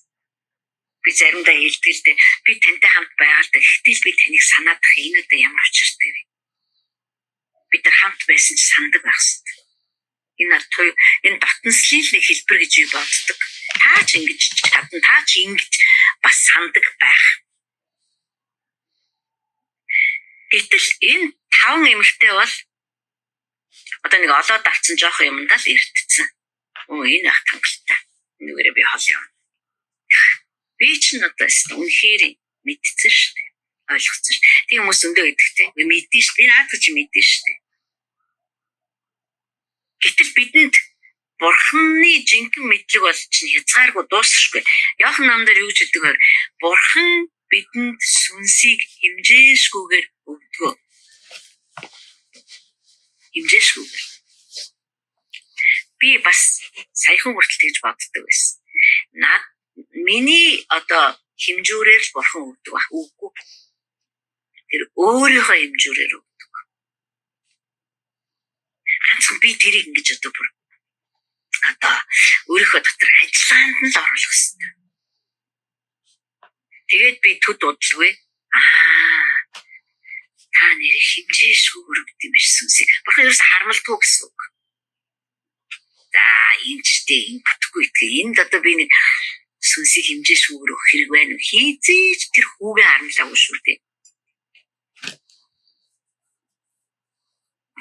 Тэр бидэнд сүнсийг хэмжээшгүйгээр өгдөг учраас өдөр бүр намайг мэрэгэн ухаанаар хангах боломжтой. Тэгээ одоо чи тийм мэрэгэн ухаантай байгаа гэж би нэг олж харахгүй л байна л да гэд та бас бодож магадгүй. Харах болно. Би ч өөрийгөө харах болно. Та ч өөрийгөө харах болно. Одоо бид нар мэдээд авчлаа шүү дээ. Хэмжээшгүйгээр өгддөг тэр сүнсний хэмжүүрээр би түүнтэй харилцдаг. Түүнээс авдаг. Түүнээс уудаг. Би эзэн Есүс Христийг ирэх өдрийн хүртэл үрж ирээд намайг авах өдрийн хүртэл би энэнд ханахгүй. Би энэнд цадахгүй. Би улам шунан хүссээр л байх бол. Миний дэмжлэг эзээч.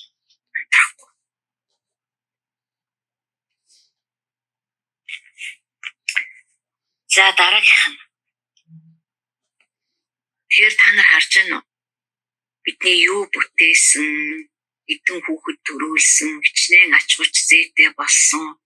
Энэ бүгд чухал, үнцэнтэй. Гэхдээ номер 1 чухал юм гэж байна шүү дээ. Хэрэг та Христтэй хамт амьдрахаас гэж хүсдэг бол номер 1 юм чи юу вэ гэхээр тэр намайг үргэлж таньдаг байгаасай.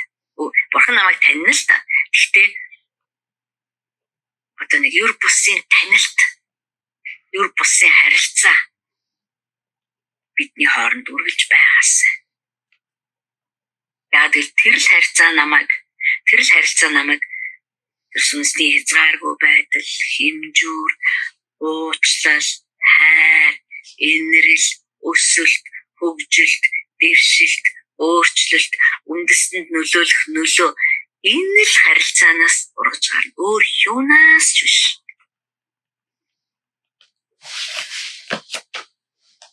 Өөр юунаас ч биш. Тэм учраас Библи хэлдэг ш. Чи надтай холбоотой байгаа цагт цаг бүртээ жимсээ өгдөг мод шиг байх болно. Чи бүр хөгсөрсөн ч ногооноор байна. Үр жимс гаргахаа болохгүй.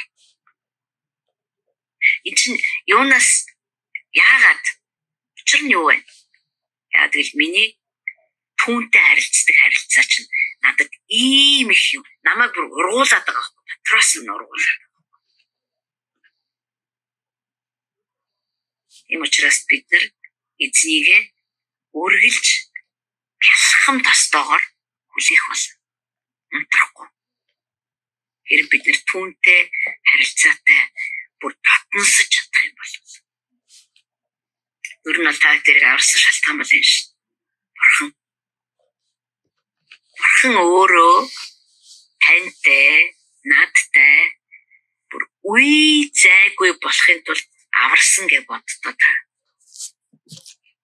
Би түүнтэй үе зайгүй хамт байж ээж, үе зайгүй болж ээж, зүү орох зайгүй харилцаатай байж ээж, би хүүгийн ажлуудыг хийж чадна. Би түүнийг таньж чадна. Тэгвэл би юунаас айх? Эзэн маань нэрлээ би ч эзнээ тань, эзэн ч намайг тань. Би тэр чинь тэмрэлтэй л уулзт юм аа хэвчээ. Баяртайгаар. Дараагийн энэ нь холын аянд гарахдаа боолуудаа дуудаад эзэмшлээ тэдэнд даатгаж буй нэгэн үнэтэй ажиллах юм аа. Тэр хүн нэгэнд нь 5, нөгөөд нь 2, өөр нэгэнд нь 1 талант өгчээ. Ингэхдээ хүн нэг бүрт чадварын дагуу өгсөн. Тэгээд аяндаа явж гинэ. Холын аяндаа 5 талант авсан нь тэр даруй явж түүгээрээ худалдаа хийгээд 5 талант нэмж олсон байна. Үүний нэгэн адил 2 талант авсан нь мөн 2 талант нэмж олсон байна. Харин 1 талант авсан нь явж газар ухаад эзнийхээ мөнгийг нөөжээ. Удаан хугацааны дараа өнөөх боолуудын эзэн ирж тэдэнтэй тооцоо бодож гинэ. 5 талант авсан боол ирээд илүү 5 талант өгч эзэн та надад 5 талант олгосон. Би 5 талант нэмж олсон шүү гэв. Эзэн түн сайн байна, итгэмжит сайн боол минь. Чи цөөн юмд итгэмжтэй байсан тул чамд ихийг хариуцуулъя. Эзнийхээ баяр баясгаланд ор гэжээ. 2 талант авсан боол ирээд эзэн та надад 2 талант олгосон. Би 2 талант нэмж олсон шүү гэхэд эзэн түн сайн байна, итгэмжит сайн боол минь. Чи цөөн юмд итгэмжит байсан тул чамд ихийг хариуцуулъя. Эзнийхээ баяр баясгаланд ор гэжээ. 1 талант авсан боол ирж эзэн би таныг үр суулгаагүй газраас хатаж авдаг. Юу ч цацаагүй газраас түүж авдаг хатуу хүн гэдгийг мэднэ. Би айсан тул явж таны талантыг газарт нуусан. Хар таны юм энэ байна гэв. Эзэн нь түнд муу залхуу боол чи намайг үр суулгаагүй газраас хатаж авдаг. Юу ч цацаагүй газраас түүж авдагыг мэддэг гинэ. Тэгвэл чи миний мөнгийг мөнгө хүлэгчд хадгалуулах ёстой байсан юм аа. Англи орчуулган дээр чи ядаж банкнд аваач гэж хадгалуулж болох байсан шүү дээ. Тэгсэн бол буцаж ирээд өөрийнхийгөө хүүтэй авах байсан юм аа. Түүнээс 1 талантыг нь авч 10 таланттай хүнд нь өг. Учир нь хинд байна. Түүнд илүү өгөхээр өгдөн. Тэр нэгэнд элбэг байх болно. Харин хинд байхгүй байна. Түүнд байгаа нь хүртэл түүнээс авагдах болно. Энэ зохисгүй боолыг харанхуйд хөөж гарга. Тэр тэнд уйлж шүтээ авирах болно гэсэн. Чадварын дагуу биднэрт амийг бэлхэн амийг өгөхдөө Есүс Христ үнгүй авсан юм чинь үнгүй өгөөрэй гэж хүсэн ба. Баяр баясгалан амар тайван харагддгүй юмсуудыг би хэлж шít. Аврал одоо магтаал хүндэтгэл мэрэгэн ухаан төвчээр тэсвэр тайвшрал урам зориг урамшуулал мөн хан ирээдүй тэр бидний чадвар бэлэг авьяас тэр бидний бүгдийг өгсөн. Бидний бүр итгээгүй байхад маань өөрийг нь таньж мэдхээс өмнө тэр энэ бүгдийг бидэнд өгсөн байсан. Тэгээ аврал ирэхэд бид нар энэ бүгдийг би хувааж амьдрах хүчтэй. Надад байгаа бүхнийг би хувааж, хуваарлж, түгээж, тарааж, өгч амьдрах ёстой. Жишээлбэл эхнэр нөхөр 2 байна. За гэрлээгүй байхдаа хоёулаа нэг бий байлаа. Мөнгө авсан ч өөртөө зарцуулдаг байлаа. Цалингаа буухаар өөрийгөө хувцалдаг байлаа. Өөрийгөө хоололдог байлаа. Өөртөө байр авдаг байлаа. Одоо мэдгүй. Өөртөө л зарцуулдаг. Яг л ганц бие чинь. За гэрлээ. Одоо нэг эмэгтэйтэй суулаа, эсвэл нэг эрэгтэйтэй суулаа. Одоо тэр хүний юм түүнийх байхаа болсон. Одоо эрэгтэйд нь байгаа бүх зүйл эмэгтэйгийнх. Эмэгтэйд байгаа бүх зүйл эрэгтэйгийнх. Хайраас ахуулаад, уучлал, баяр, жаргал, тэр байтугай зовлон бүгдийг хоёр хүн хоорондоо хувааж амьдарч байна. Одоо тэр зөвхөн одоо миний гэх юм байхгүй болсон гэсэн. Миний аав ээж, түүний аав ээж. Миний ах дүүс, түүний ах дүүс. Бид нар бие бинийгээ улам баяжуулсан гэсэн. Би нэг аав, нэг ээжтэй байсан бол одоо би хоёр аав, хоёр ээжтэй болсон.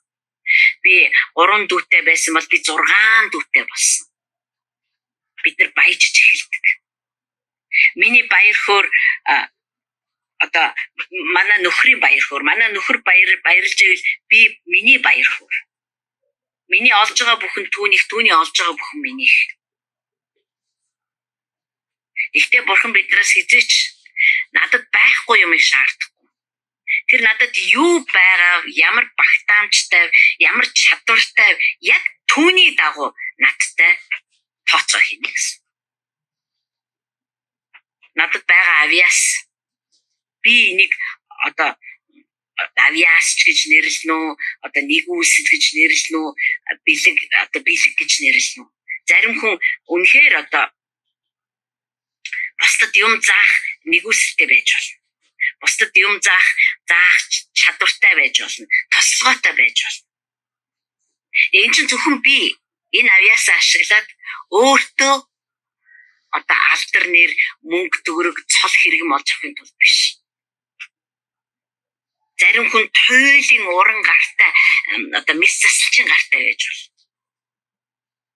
Тэгэхээр хүн бүрт өгөгдлийнхэн дагуу бурхан юмсыг өгсөн бөгөөд тэр биднээс үүнийг үржүүлэх гэсэн. Үүнийг үржүүл аль болох олон хүнд хүрэх. Бидний хүн нэг бүр дотроо баялагтай.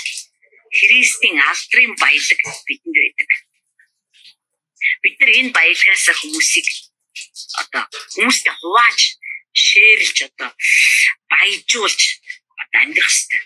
Би ч баяжуулна, хүмүүс ч намайг баяжуулна.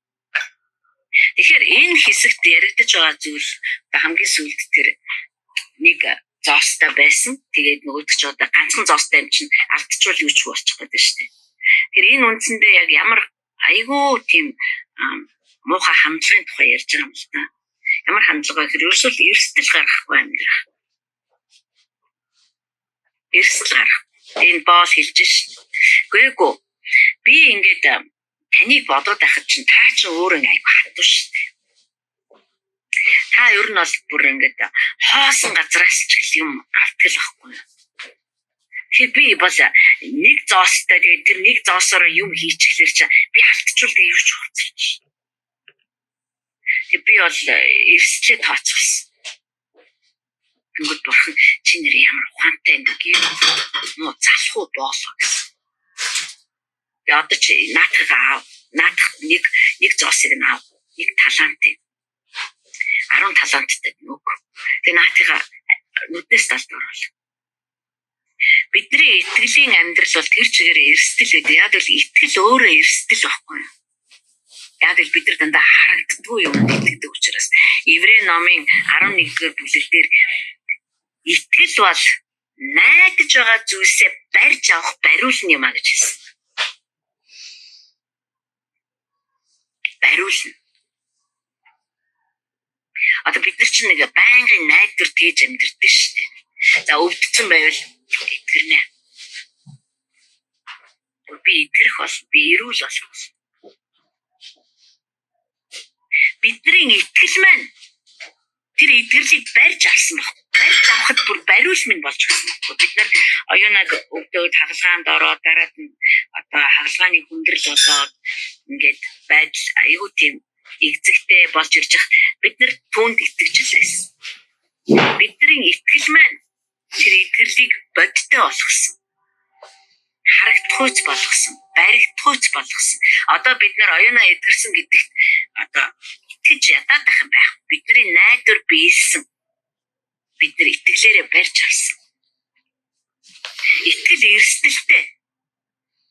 Хэрвээ бид нар тэр үед яах юм бэ одоо юм яаж идэх вэ бас шинжлэх ухааныхаа үүднээс харахад бас айгүй амар эрсдэлтэй юм чинь. Тэгээд хутлаа залбирч мэдээ тэгээд залбирч идэл оюунаа эдгэрэхгүй тэгээд одоо бүр өгчих юм бол одоо нөхөр мөхрийнх нь нүдний болоо болно гэж тэнэг юм бодоод эрсдлээ тооцоолоо суугаад байсан бол бид нар яг л энэ боолшгол сууж байгаа юм. Яах гэж биднэрт итгэл өгсөн юм? Яагаад бидний дотор нэг тийм унтардгүй найдвар байдаг юм? Чул эрсдэл шүү дээ. Би итгэж байна гэдэг. Харин итгэдэг хүмүүс бидрийг хараад чи ямар тэнэг юм бэ ёо. Ямар тэнэг юм чи ингэж хий хоосон юмд итгэж найдаж байхаар чи явж ямар нэг юм хийгээч. Тий үнэн би эрсдэл донд амьдарч байна. Миний итгэл тэр чигээр эрсдэл. Гэхдээ 5 таланттай ч тэр 2 таланттай ч тэр алдхаас айгааг байхгүй. Яа тэгвэл дотор нь бурхны өгсөн өгөгдлийг тэд нар мэдчихсэн. Би чадна гэж байгаа учраас тэр надад 5-ыг өгсөн. Намайг чадна гэсэн учраас тэр надад 5-ыг биш 2-ыг өгсөн. 1-ийг биш 2-ыг өгсөн. Намайг чадна гэж үзсэн учраас 5-ыг биш 2-ыг биш 1-ийг өгсөн. Тэгэхээр тэр намайг 1-ийг чи 2 болгож чадна гэж тэр мэдээд байна. Тэр би явна. Би хуваалцсан хөрөнгө оруулалт хийн. Бид нар тэргүү бидний зам бол тэр чигээр эрсдэл. Та ингэж эрсдэлтэй замаар алхаж байгахад төлөө дог дохуу болно. Хүмүүс таныг элдвдээ дээр чинь хэлнэ, гүжирдэн, дооглон, шоолно. Зөндөл юм болно. Магадгүй бүр та заримдаа бүр одоо алдахч байх. Жишээлбэл одоо бид нар хин нэгэн хүний төлөө очиод залбирая. Одоо би санаж нэг итгэдэггүй эмэгтэйгийн төлөө нэг дүү маань уцтаад ихчээ та залбираад өчөөж одоо бас залбирахаар итгэж юуны магадaltaй гэж бас гордоод байгаа юм байна л гэсэн. Би очиод залбирсан тэр эмэгтэй эдгэрийг нь асарсан. Гэхдээ тэглээгээд одоо би одоо ингээд за ёстой болий зүгөө би болоо айгүй олол тийм бурхны нэр муугаар хэл бурхан өөрийнхөө нэрэнд анхаарал тавьж чадна. Тэр анхаарсаар ч ирсэн. Тэр нэг миний өчүүхэн нэг тийм өөрийнхөө нэрийг бодож ш яг үндэ бол би тэгэл итгэдэг мэддэг очиод залбирсан чи тийм насарсан ёстой болий ч юм. Эсвэл зарим хүмүүс би өөртөө бохирдчихна гэдэг. Ерөөсөө юу бүр хүмүүстэй ч найзлах. Итгэдэг хүмүүстэй найзлахгүй, хорим найранд очихгүй, цагаан сар хийхгүй. Тэг ингээ өөрийгөө бүр ингээд одоо юу бүр юм одоо бүр ариун амтан гэдэг бүр ингээд тусгаарлцсан. Хатуусыг хэрэж орж гарахгүй. Цагаан сарч тэмдэглэхгүй.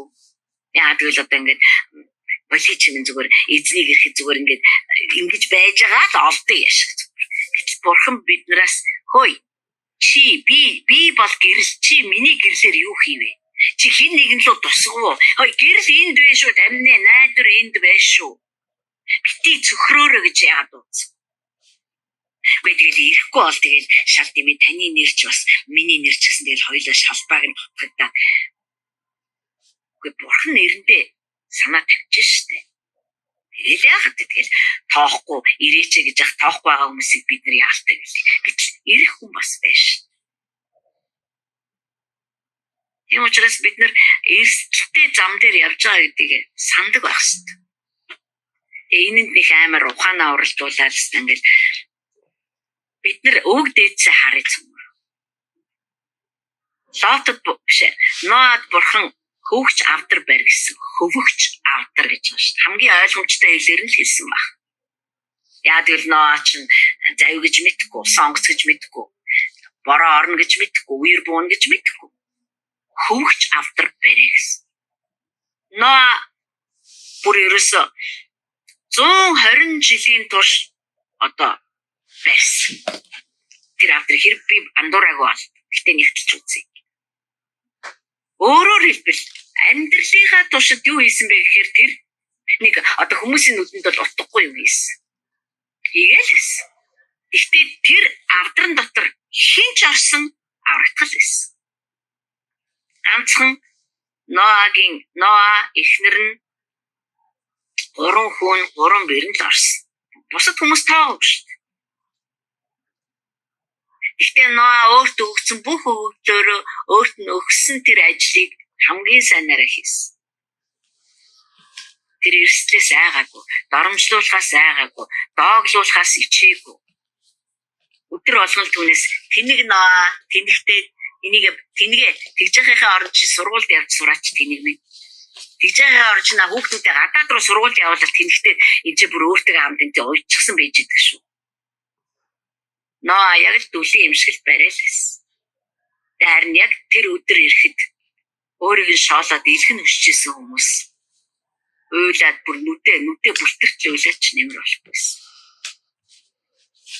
Энэ тэр чигтээ бидний амьдрал бидний бурхнаас бидэнд өгсөн амьдрал үнэхээр сайхан амьдрал. Бид нар энд дандаа эрсдэлтэй алхмуудыг хийх ч болно. Бид нар хуваалцах хэрэгтэй. Надад байгаа бүхнийг би хуваалцах хэрэгтэй. Юу ч хүн гэж юус байдгүй. Хүмүүс одоо өөрийнхөө л хэмжин штэ. Зарим нь бол ингэж хараалаа. За энэ сараа чинь юу юм бэ штэ. Прус унд юм байна. Тэгэхээр бол том машин авч чадахгүй гэсэн. Цаг нь бол ерөнхийдөө хямдхан юм байна. Ер нь бол тийм үгээс л юм авч өмсөд идэм байна. Тэгэхээр цалин бол багтаа гэсэн. Хүмүүс ингэж хардаг байгаа. Эдний хуучны 9 давхарт амьдрэх юм байна. Тэгэхээр түрээсийн байранд байдаг.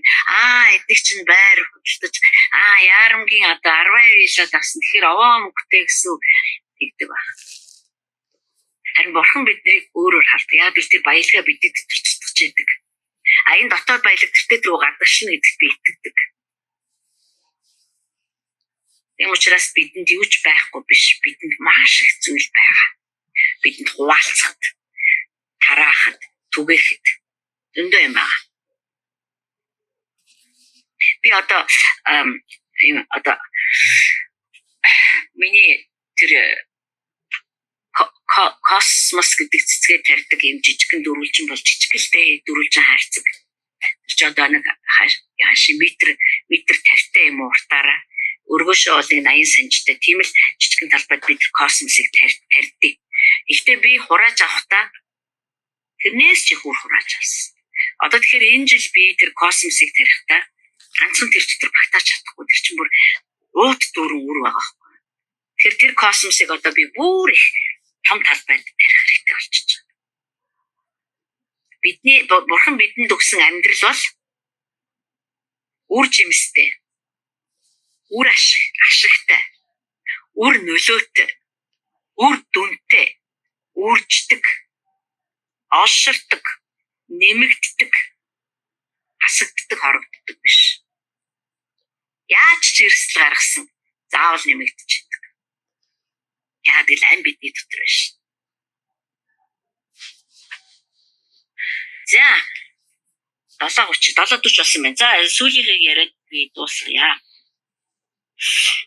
31-ээс хүний хүү алдраа дуурсан бүх тэнгэр ичнэрийнхээ хамт ирж өөрийн сүр чавхлан сэнтийдээ залрах болно. Тэр бүх үндэснийг өмнөө цуглуулж хонио ямаанаас тусгаарладаг шиг тэр тэднийг нэг нэгнээс нь тусгаарлаад хонио өөрийн баруун талд ямаа зүүн талд байлгана. Тэгээд хаан өөрийн баруун талд байгсад хамдан хэлнэ. Миний эцгээр өрөөгдөгсдөө та нар нааширээ.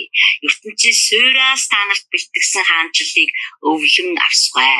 Учир нь намайг өлсөж байхад та нар надад идэх юм өгсөн. Намайг цангаж байхад уух юм өгсөн. Намайг харь хүн байтал урьж оруулсан. Нүцгэн байхад минь намайг хувцалсан. Өвчтэй байхад минь намайг эргэж байсан. Шоронд байхад минь над руу ирсэн билээ гэхэд зүгт хүмүүс.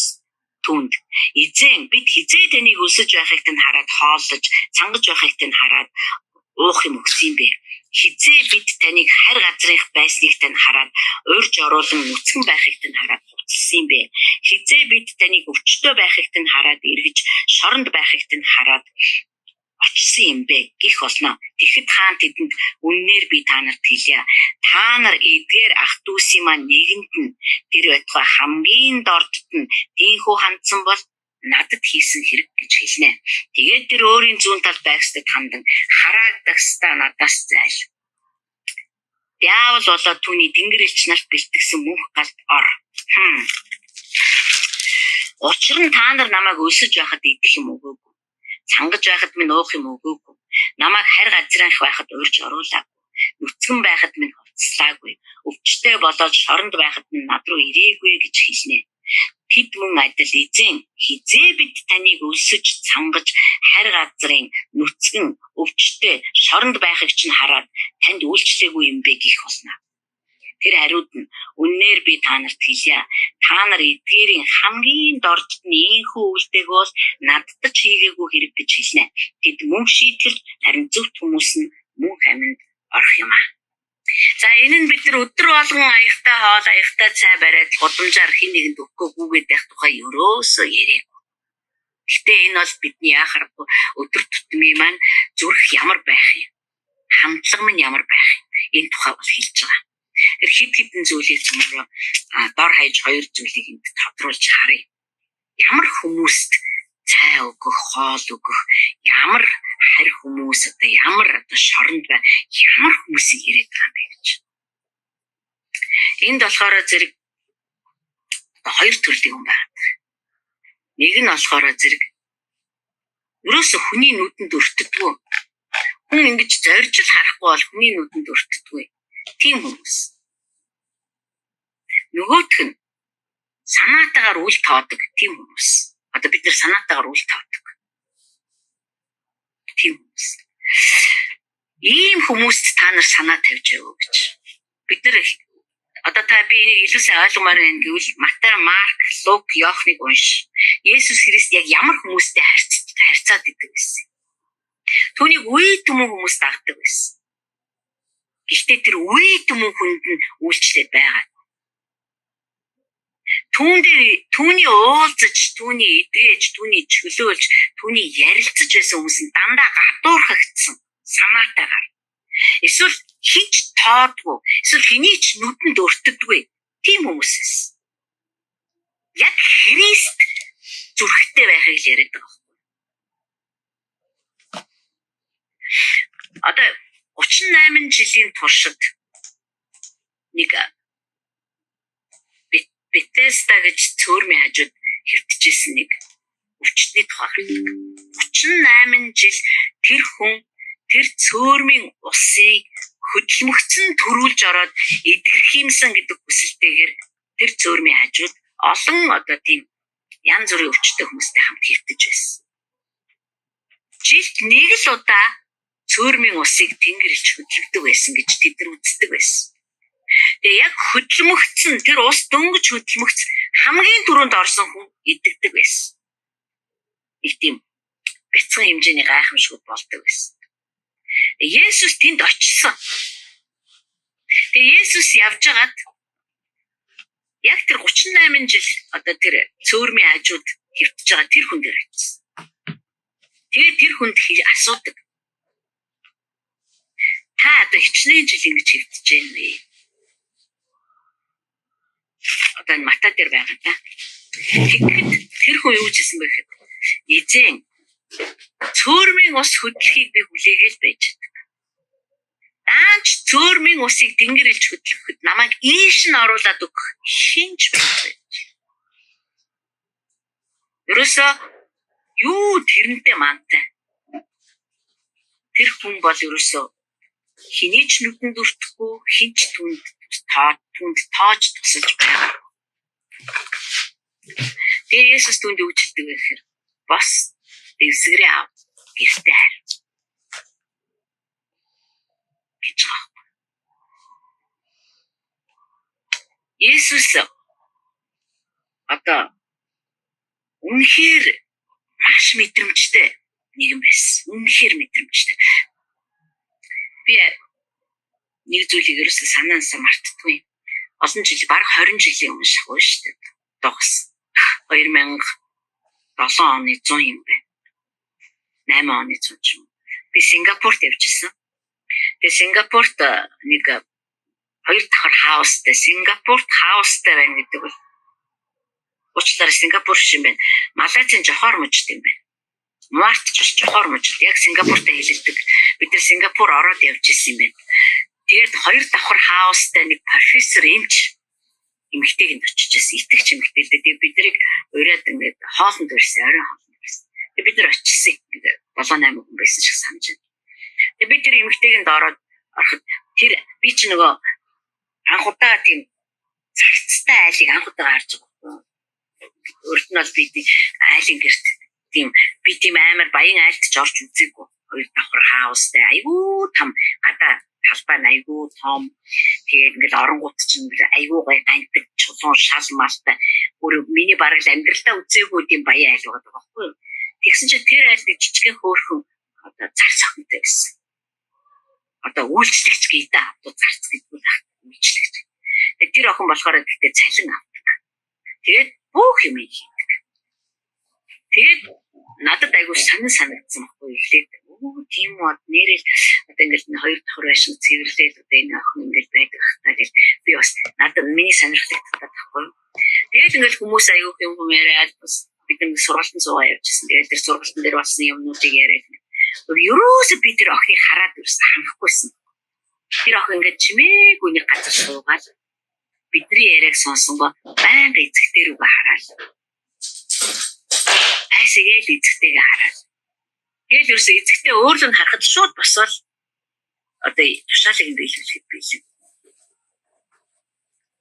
Тэгээд бид бүр үнэхээр миний бүр сониучсан хөдлөөд бид тэр охин дээр очиод чамаг хин гэдгийг чи хэдэн настай юм? Чи хизээнд ирсэн гэдэгтэй жоох ярьцсан. Надтай ярьж байхдаа ч гэсэн тэр охины харц өрс эцэгтэйгээс салахгүйсэн. Би бодохдоо яг ийм хүмүүс байдаг байх гэж бодлоо. Тэр эмэгтэй бол тэр үйлчлэгч охинд муухай ханддаг байгаа тийм. Харин ч эсэргээр бидэж та тийм ядуу зүг амьдралаас бодвол одоо Малайзад ажил хийж мөнгө олъё гэж ирээвэлгүй. Тэр эмэгтэй бол тэр охиныг хооллож цалин өгч ундаж гэртээ байлгаж. Тэгэхээр бидний огт анзаардаггүй. Одоо таны ажил дээрч байж болно, бидний хамаатан садны дунд ч байж болно. Бид нар ерөөсөө байхгүй мэддэг.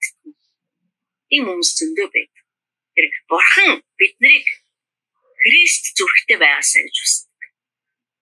Тэгээд та нар ийм юм хийж амьдрч чадчихв өдөр бүр. Хин нэгнийг анзаарч яв.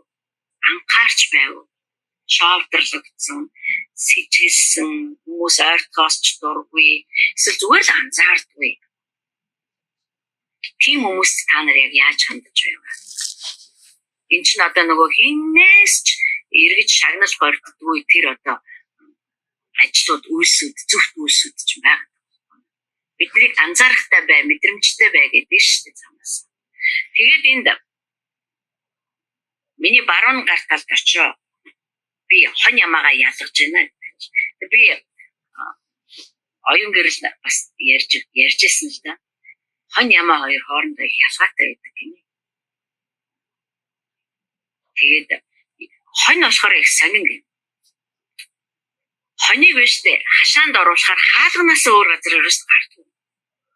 Шургаад өмнөд доогоор бүр шургачмаар зайтай тийм шургаагийн хашаа байсан ч гэсэн хонь бол хаалгаар л гар. Юу хийцээч шургаагийн доогоор дээгүүр энэ тэнүүгээр ингээл одоо гараа явдаг. Хонь дэрс тийм авир байдаг. Тэгэл эзнийхээ дуу хоолоогоор л юусан гэж явдаг. Одоо эзэн нь ингээл араас нь туугаад хөөж өгöd ингээд одоо эзнийхээ дуу хоолоогоор л явж. Тэр хонь туйлын номхон. Одоо өдөр баг үхэгтэй дуу гарахгүй л хөтөг баг. Гэтэл ямаа эсрэг гинэ. Тэгээд юу гэж ярьжсэн л да. Ноолоор өгдгөөрөө л үнцэнтэй болохоос ямаа бол өстө хүнийг бол өстө үнээр тамдаг. Тэгэл ерөөсөө ингээл яргуу маргуу хайгаад амттай өвс шинтижэл хайгаад ерөөсөө тэр эзэн мэднээ мартаад ерөөсөө хаашаагаад тэнээд авчихсан. Тэгээ айгүй ойрлоо. ашгарал өрнөл орилол айгуу чимээтэй. Тэгээд хамаг хонь монийг араасаа дагуул авчдаг гинэ. Хонь ч тэгээд ямаг дагаа авчдаг гэж шүү дээ. Тэр энэ бас их сонирхолтой. Би бол хонь чинь миний хонд миний дуу. Есүс хэлдэг шүү. Ямаа бол тэгдүү юм бэ. Ямаа бол зөвхөн одоо тэр өмнө нь ямар л одоо өнгөтэй өөдтэй идэх юм байна. Тэрийг дагаад давхнуухс тэр эзний дуу одоо би ч эзэнтэй шүү дээ. Одоо би ч нас болохгүй шүү дээ. Намайг одоо чамд бариад идчихгүй мэдчихгүй эсвэл одоо эзэн намайг хаагаад хайхгүй. Эзэн маань санаа зовхгүй. Эзэн маань намайг хаагаад иш тишгээ яваад одоо ятрах үзүүлдэг. Ёо тийм одоо шинжгүй амт гэж шүү дээ. Ямаач. Тэгээд юусе барил авангууд барихраад орилол муухай дуурал гашгачаал одоо тийм тавтаргүй юм уу? Ингээ ялгааг харж байна. Энэ хүмүүс тэр бурхан одоо Есүс Христ бас зүгээр ч нэг 10 гар талдаа би хоньнуудаа байрлуулна, 100 гар талдаа би ямаага байрлуулна. Тэгээ миний шүүлтийн гол хэмжүүр бас чи энэ ертөнцийн гологдсон, туйлдсан хинч тоодоггүй, хиндэж харагддаггүй. Одоо бүр одоо тэр улсны тийм хүмүүст чи юу яаж хандаж байна? Хэрэг чи тэр хүнд ус өгж исэн бол чи натаа өгж исэн гэсэн үг. Яг л Есүс Христ өөрөө атлагдаад Есүс Христ өөрөө одоо шудраг усаар хэлмэгдээд хатуурхагдаад доромжлуулаад гинт хэрэгтнүүдтэй бүр нэг төвшөнд очиод ичгүүртэйгээр цоглогдож өгч бидний одоо нүглийг цайруулж амиа өгч цусаараа биднийг угаагаад одоо бид бурхантай хамт амьдардаг болж шүү. Тэгэхээр биднээс ихийг шаардах нь аргагүй. Агуу үйлсийг гийг байхгүй юм чинь. Хитэн улсад чи сайн мэдээд хараа. Хитэн хүнтэй конференцэд чи номлож яв. Чи хитэн удаа эдгэрлийн залбирлаар хүмүүсийг идэх. Чи ер нь иш үзүүлж яв, чи ер нь номлож яв. Харин ч өдөр тутмын хамгийн үл анзаарагдсан үйлсээр бурхан биднээсийг амьдралыг манд өгч байгаа. Чи үнэхээр миний дуу хоолойг сонсдог байсан. Чи үнэхээр намайг дагдаг байсан. Амьдралд чинь юу ч тохиолдож байсан. Чи үргэлж надаар орж надаар гардаг байлаа. Есүс хэлсэн шүү дээ Иохан номон дээр. Би бол хоньны үүд юм аа. Мэдчихэж тэр чинь хонь зөвхөн үүдээр л гардаг гэдэг.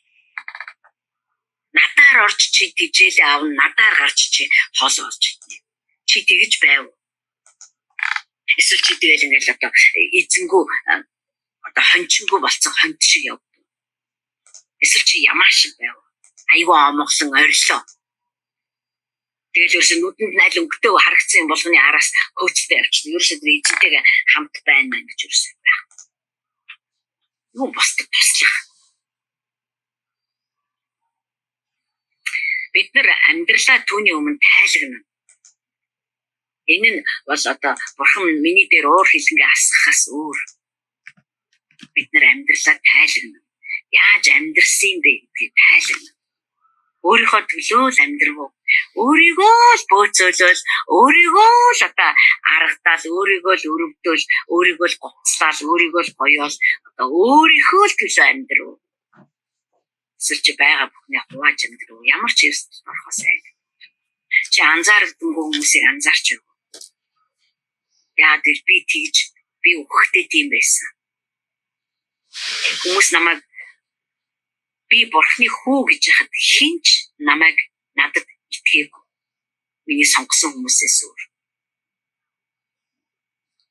Тэгж амьдрах ямар байдгийг би мэдэн чи тийм зүрхтэйгээр тэгж хүмүүст хандаж байв.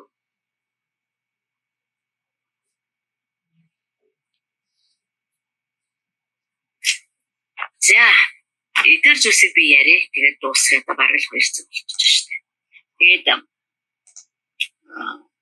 зүгээр залбирая. Арт эзэн минь. Нэрээ бид нар айгүй хөцтэй байх хэрэгтэй байна. Илүү ойлголтуудыг бас та бидний зүрхэнд хөвч өндөөч. Амен. Би өнөөдөр чи өөрийгөө таны өмнө бидний бидний өмнө өргөж байна. Бид нар амьдрсан шиг амьдрахыг хүсэж байна. Бид нар эрсдлээс айхгүй уwaаж, тарааж, уйрж түгээж, өсгөж, өржүүлж, нэмэгдүүлж амьдрмаар байна. Yes. Таны өгсөн амийг бүр бялхааж энэ ч угаасаа бялхдаг мөн чанартай амьдрал. Та бидний туслах болтгоо гэхээр бидний заримын зүрхэнд бүр үнэхээр гүн зүсэлтүүдийг хийх болтгоо аваа. Тэгээ бид нар таны өмнө бүр үнэхээр сүт бүсгүй шиг цэвэр, зөв, ариун, юу хийхээ мэддэг, хэнийг хүлээж байгаагаа мэддэг тийм амьдралаар амьдрах гэж та бидэнд туслаарай гэж би эзэн Есүс Христийн нэрээр залбирanгуйж байна. Амен. Amen.